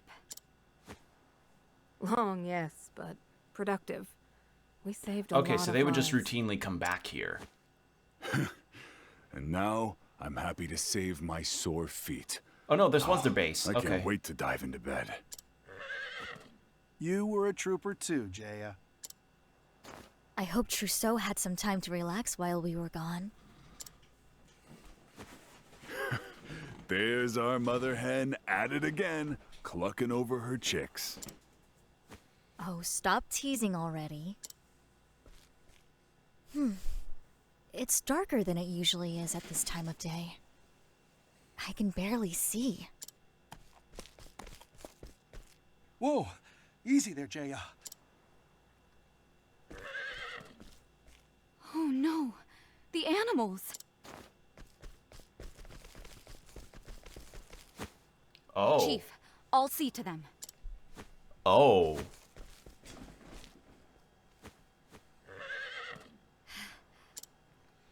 Something's wrong. We should hurry to the village.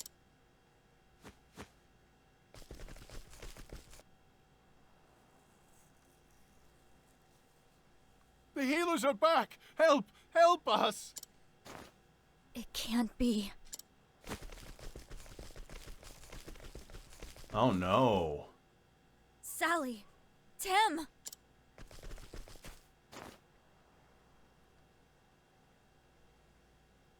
No pulse. What? The hell's going on here? What happened? Sally and Tem went out to play, but never returned. The whole village went out despite the rain to search for them. We eventually found them behind the mountain. But by then, there wasn't any hope left for them. Trousseau was here, wasn't he? Why didn't he help them?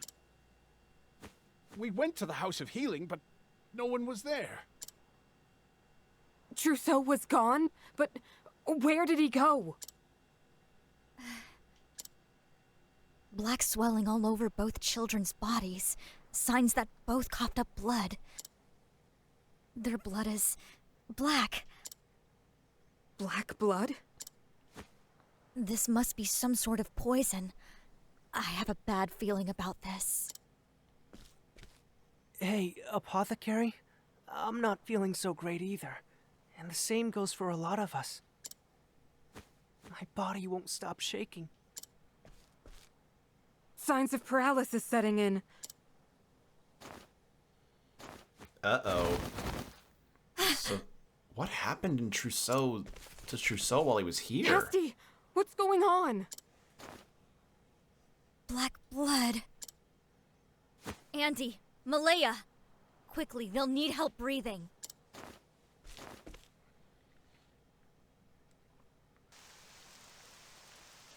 Now we're getting purple rain. I couldn't save them. Not one. Damn it! What the hell's going on here? How are you all okay? Chief! The whole town's dead. Bodies are everywhere. We need to stay calm and go over what we know. The first to fall sick were Sally and Tim. After that, everyone who went out looking for them fell one after the other. What sort of poison could do this? Wait. Black swelling and blood, I know those symptoms. The puddles, the water, the color is all wrong. Randy, you're on. That black bruising. Huh? You too, Andy. Damn it. Now whatever it is, we've got it too. The rain, it's purple? Like that famous song from the artist formerly known as Prince. Rest in peace. Everyone, your coats, quickly. It's the rain. There's some scourge in it that's causing the sickness. Look, over there. A wildfire? No, trees don't burn like that. Then what's causing that smoke? I don't know, but I have a hunch. Whatever evil infects this rain, that smoke is the cause. It's spreading poison into the air to rain down upon us. What do we do, Casti?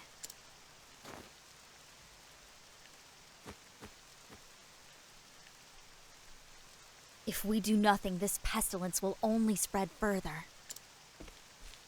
If we are to save anyone, we need to stop that smoke.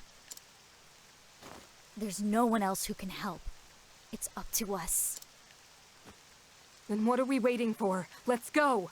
Andy and Randy, you're with us. Got it. Redandy. Elma, you stay here. Help anyone you can. Let's move. Oh, do we have a full party of apothecary? Oh. Ah. Can I save first? Chief, please, you have to investigate that smoke. Okay, no, I can't save. So do we have like, is this a full, I can't pause. Okay. This is interesting. The dungeon's in the flashback. All right. Cool.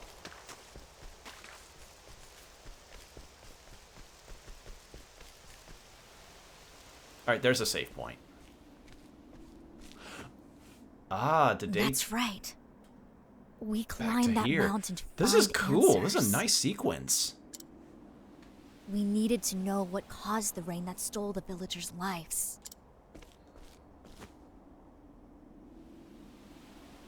But I can't remember anything after that. I need to remember.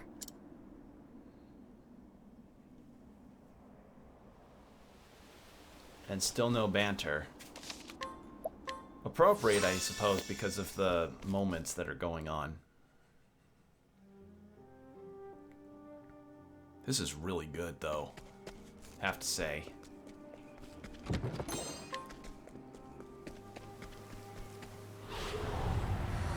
Are you my next patient?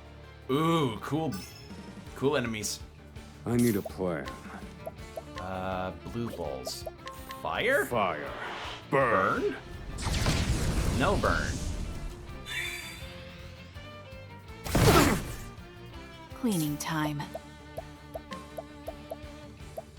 So you're weak to swords.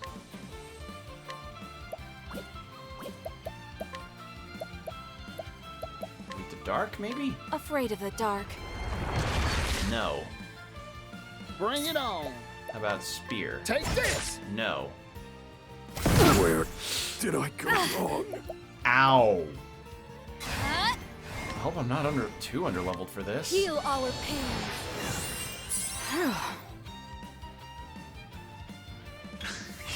Well now.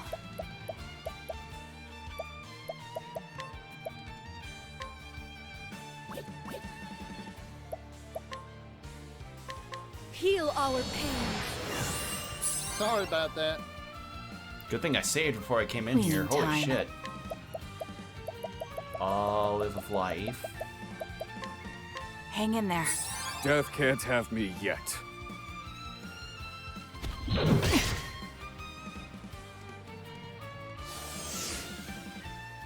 Here goes. Just wonder what else you're weak to. I'll figure it out another time. Need to actually do some damage. Catapult. Go, go, go.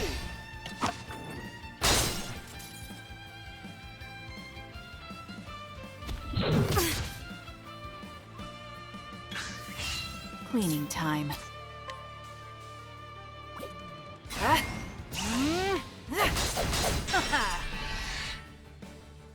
That's thrown A for you. Maybe axes? Yes! Okay, good call. You've got talent, Particio.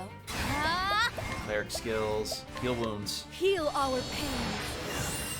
Thank you kindly, Casty. Now then. Try lightning. Strike them down. No. Okay, so probably just physical then. Here goes. Arrow of fortune. Got you. There we go. My turn.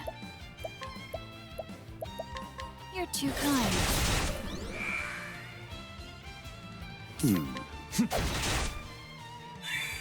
Are you weak to What to do? weak to What light? to do? Light. Might my foe. No, but that did it. Forgive me. Whew, that was a tough one. Like, Jesus, that was a lot of damage. Yeah, I might need to actually do a small bit of grinding for the other characters to get them up to the same level. Just a little bit.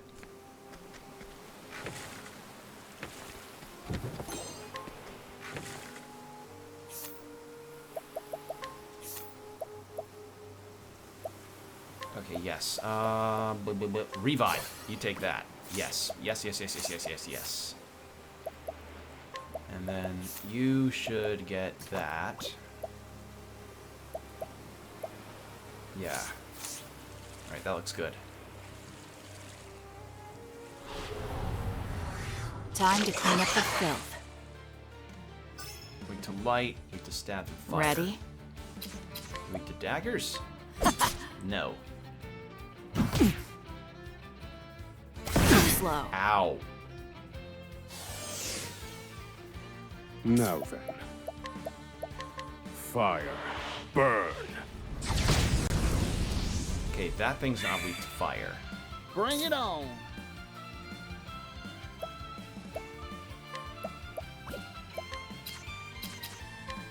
Catapult. Go, go, go.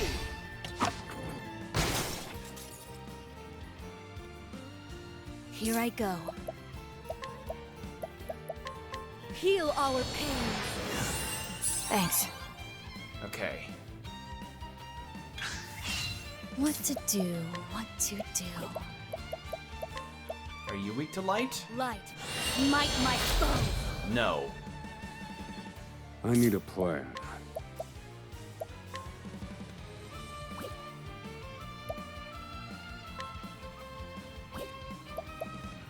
Icy wind? Pierce them. Wings of frost. No. What are you weak to? Ready? I'll get rid of one of There. these. Just to get it done. I'm just getting warmed up. Yeehaw! Let's do it! Arrow of Fortune. Hooey! All right. Are you weak What to do? Daggers? No. Here goes. With the spear? Yes. Okay. And done. You never these hands. Light, might my foe. That's good damage. 1000's nothing to snuff at. My turn.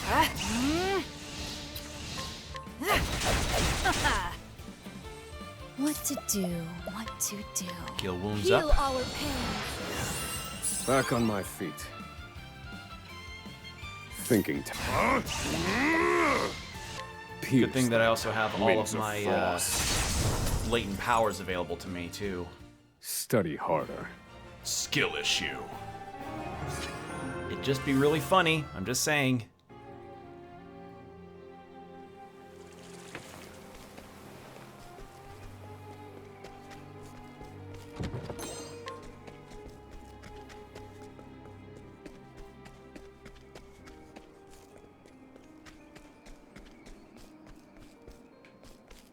Aha. Ooh, good money. Are you my next patient? I need a plan.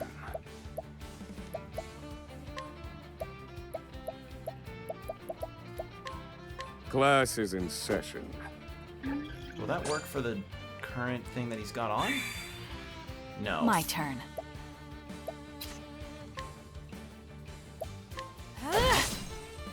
Yeehaw! What to do? What to do? Axe attack.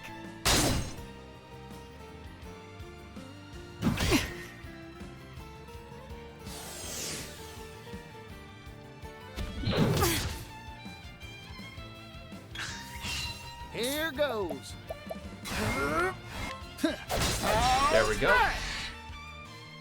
I need a plan. Defend. And Throne. You do this. Well now. And then Apothecary skill, Sweeping Cleave. Axe attack. And then Oswald. Thinking. Calculations complete. Fire. Burn. You're finished. Yeah! I've gained valuable insight. Particio to 29. Good.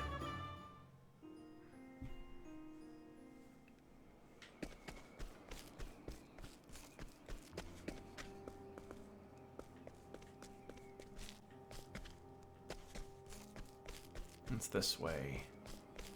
Aha! Elemental Ward. Good. Yeah. Physical defense and elemental defense.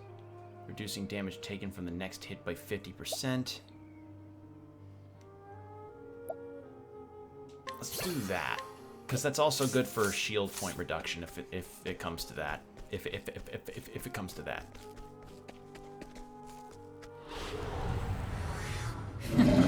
Let's play. I think I just took an alternate route to a spot I was already going to. Ready? There! Eat this! Here I go.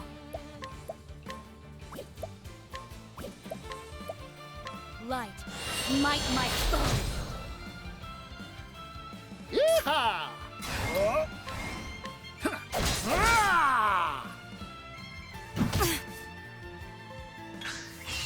No.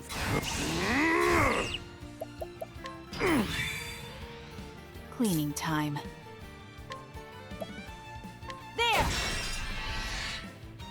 Here goes. How's that? My turn.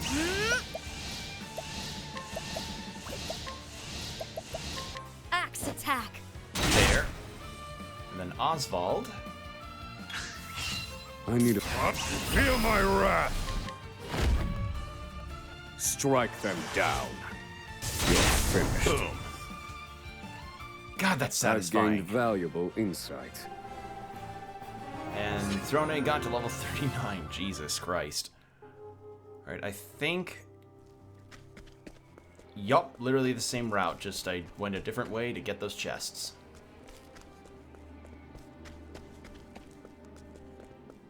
Ooh, what's... Oh, I thought there was an alternate route. I was wrong. Inspiring plum basket. Alright, what have we got here? It can't be.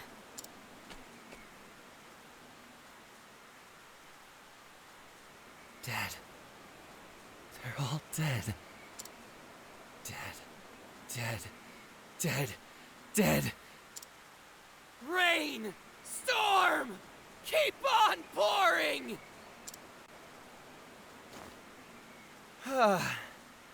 Hello there, Chief. Welcome home. What the fuck happened to you? It's a shame to see you here. I tried so hard to pick a time when everyone was absent. But you always rush to help those in need, don't you, Chief? Trousseau, you're the cause of all of this? Explain yourself, now! The smoke?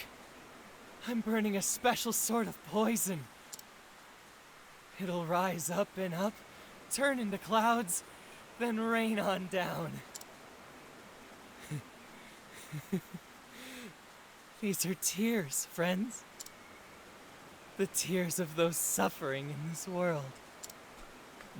What are you saying? What the fuck happened, dude? Did you listen to the wrong album? What happened? Do you understand what you're doing? Of course, Chief. I'm following our precepts to their logical end.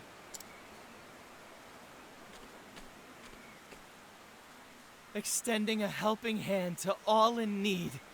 Isn't that right?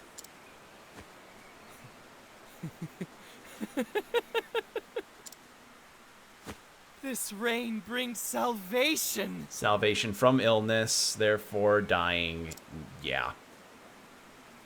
Trousseau, Sally and Tem are dead. I know. I killed them. Oh, dear me. Our precious children are missing. Who cares if we get soaked? We must find them. This can't be true. You used the children to lure the villagers out into the rain? Why? You risked your life to save Sally once. I did. I was a fool who hadn't yet realized the truth. What truth? Didn't you say you want to ease people's suffering? Save them with your own hands? Come now, Chief. What do you think suffering is, Existence. Do you remember the man we met during that relief mission oh so long ago? He opened my eyes. I see it all so clearly now. He showed me the truth of this twisted world. We live on a vast graveyard of decay, maggots glutting on rotting flesh. Chief, you don't look so well. Poison finally taking its toll, yes? No need to fret. I'll save you from your suffering. I'll save all of you. You should thank me for the courtesy.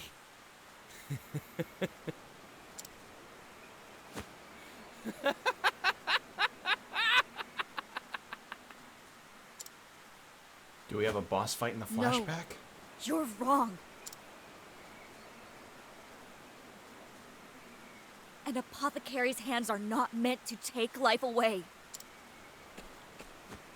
And yours were the gentlest hands of all, Trousseau. Casti! Open your eyes. This isn't like you. This isn't who you are. Casti, forget it! He's beyond hope. Get a hold of yourself. We need to retreat. Return to the village. No! We need to put out this fire. Doesn't look like it'll be easy to douse. He's likely got enough phosphol to burn for days. The logical thing would be to run. To save who we can save. There may still be some left alive. Why, Trousseau?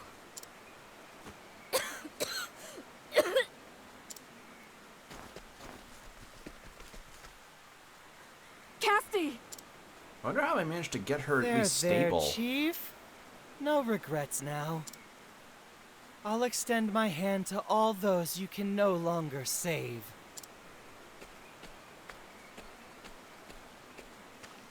In fact, it's time for me to be on my way.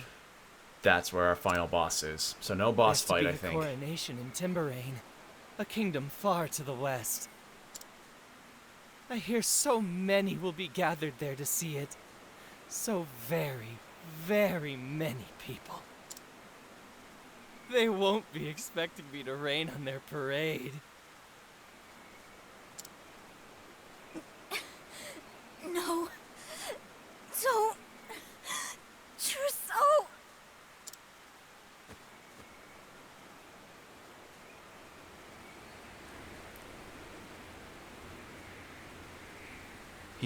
He cast... You monster! He used Alucard's fog form from Castlevania Symphony of the Night. Now we'll never catch him. Randy! Yeah!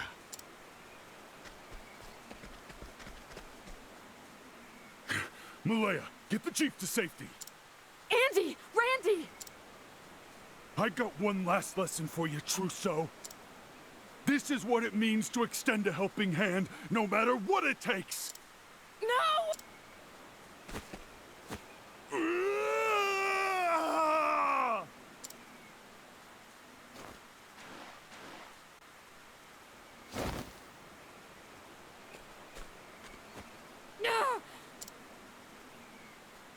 Okay, so Trousseau met a guy that was like, hey, existence is suffering, and he goes, my God, you're right! Whoa! What a shame. The fire's out. Oh well. I'd just about finished with this place anyway. My poison spreads through the air too, you know. It'll find you no matter where you hide.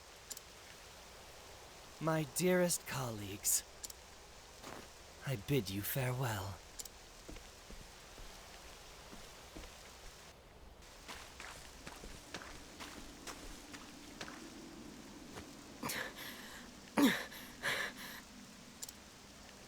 The smoke stopped, but the rain doesn't look like it'll let up anytime soon.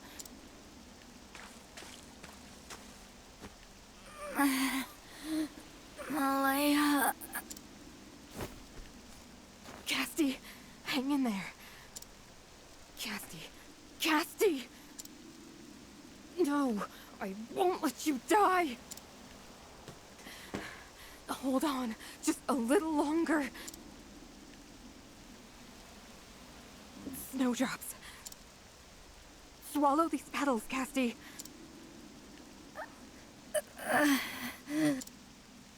That should allow you to fight back against Trousseau's poison. If I could only find a way to turn these flowers into a more potent brew. Damn my inexperience! Come on, Casti.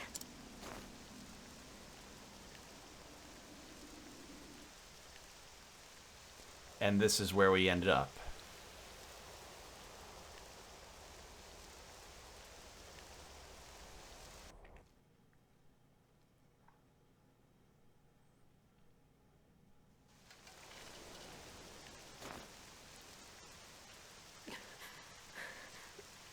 Someone. Is anyone there? How's Malaya okay? Like, Casti got down... Casti fell before everybody else did, but Malaya's fine. Well, probably okay-ish. Oh, wait, where's the other apothecary? Where'd she go?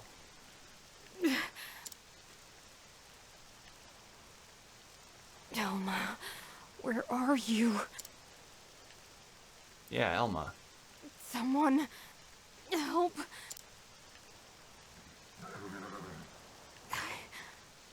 I know that, Winnie. Oh, no. Oh, no! Oh!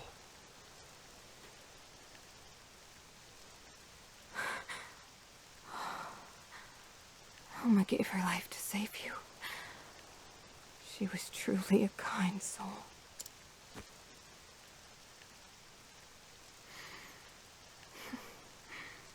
I missed you, Jaya. Oh, you're weak. You've avoided the rain, but the poison's in the air as well. We need to get out of here. Please lend me your strength, Jaya.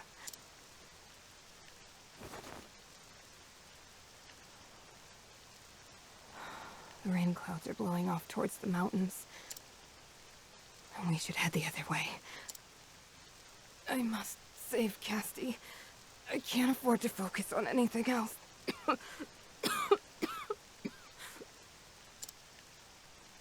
Live, Casti. Live.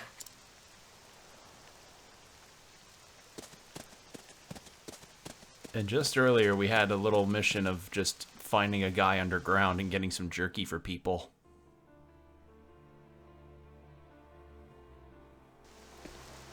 And here we go, very beginning.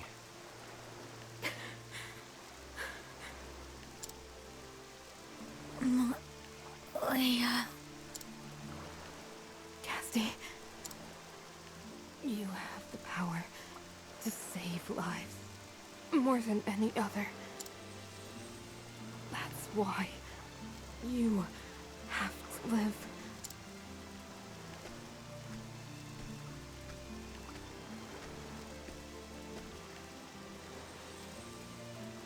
Here, take this flower.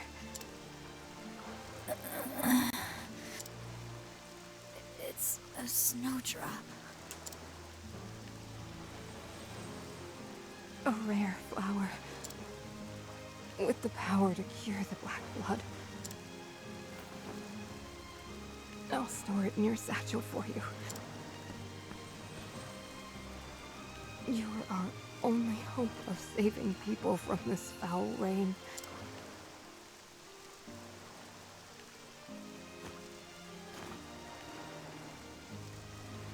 If anyone can create a cure, it's you. It's up to you now.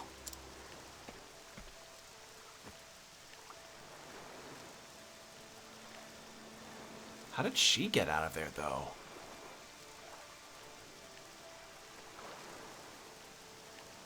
Oh, the horse, no!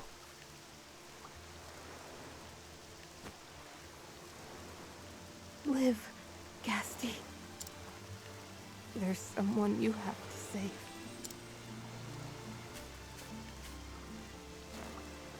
Just you and me now, Jaya. Let's see her off. Oh, the birds. Bon voyage, Chief. But how are you alive, then? Is she a ghost? So, you've remembered everything.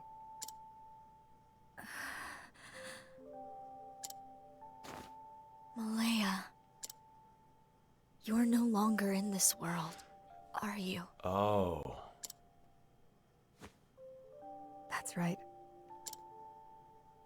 I'm just fragments of your memories. A phantasm. A dream.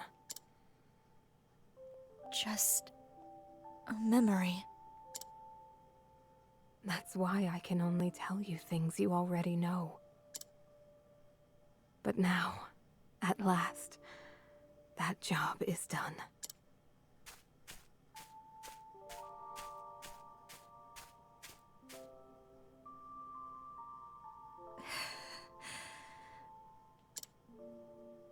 Malaya, you and the others saved my life. Now it's my turn. I swear to you, I will stop Trousseau. I believe in you, Casti.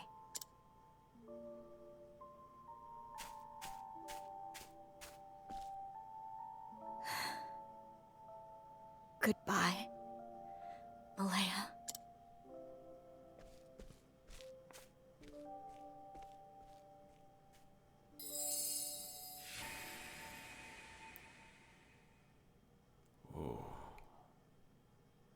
It all comes crashing back to Casti. Joyous day spent with dear friends, and the horrible tragedy that befell them. The murderous Trousseau has revealed where he will strike next. Timberain. That's where his reign will fall. Her purpose clear, Casti puts the ruined village behind her. She must stop her former colleague before he commits yet another heinous crime. Ooh. Wow. Good moment. That was really good. Ooh, felt goosebumps get me. And no banters throughout that whole thing. Well, I think that's where I'm going to stop for tonight. A bit more of a serious note to end on, but that was really good. Like, this game does so much. It does so much right, I think. Like, are there some parts that could be improved? Yeah, but overall, that was just a really, really nice moment. Didn't really have a boss fight, but it was kind of interesting to me that that Malaya left in a sort of a similar particle effect to when a boss is defeated. So yeah. All right. Well, that's gonna be it for me for tonight. Thank you all for joining me. It's been a pleasure as always. And yeah, that's just kind of it. Stay hydrated, keep your posture checked, and I'll see you then. Bye.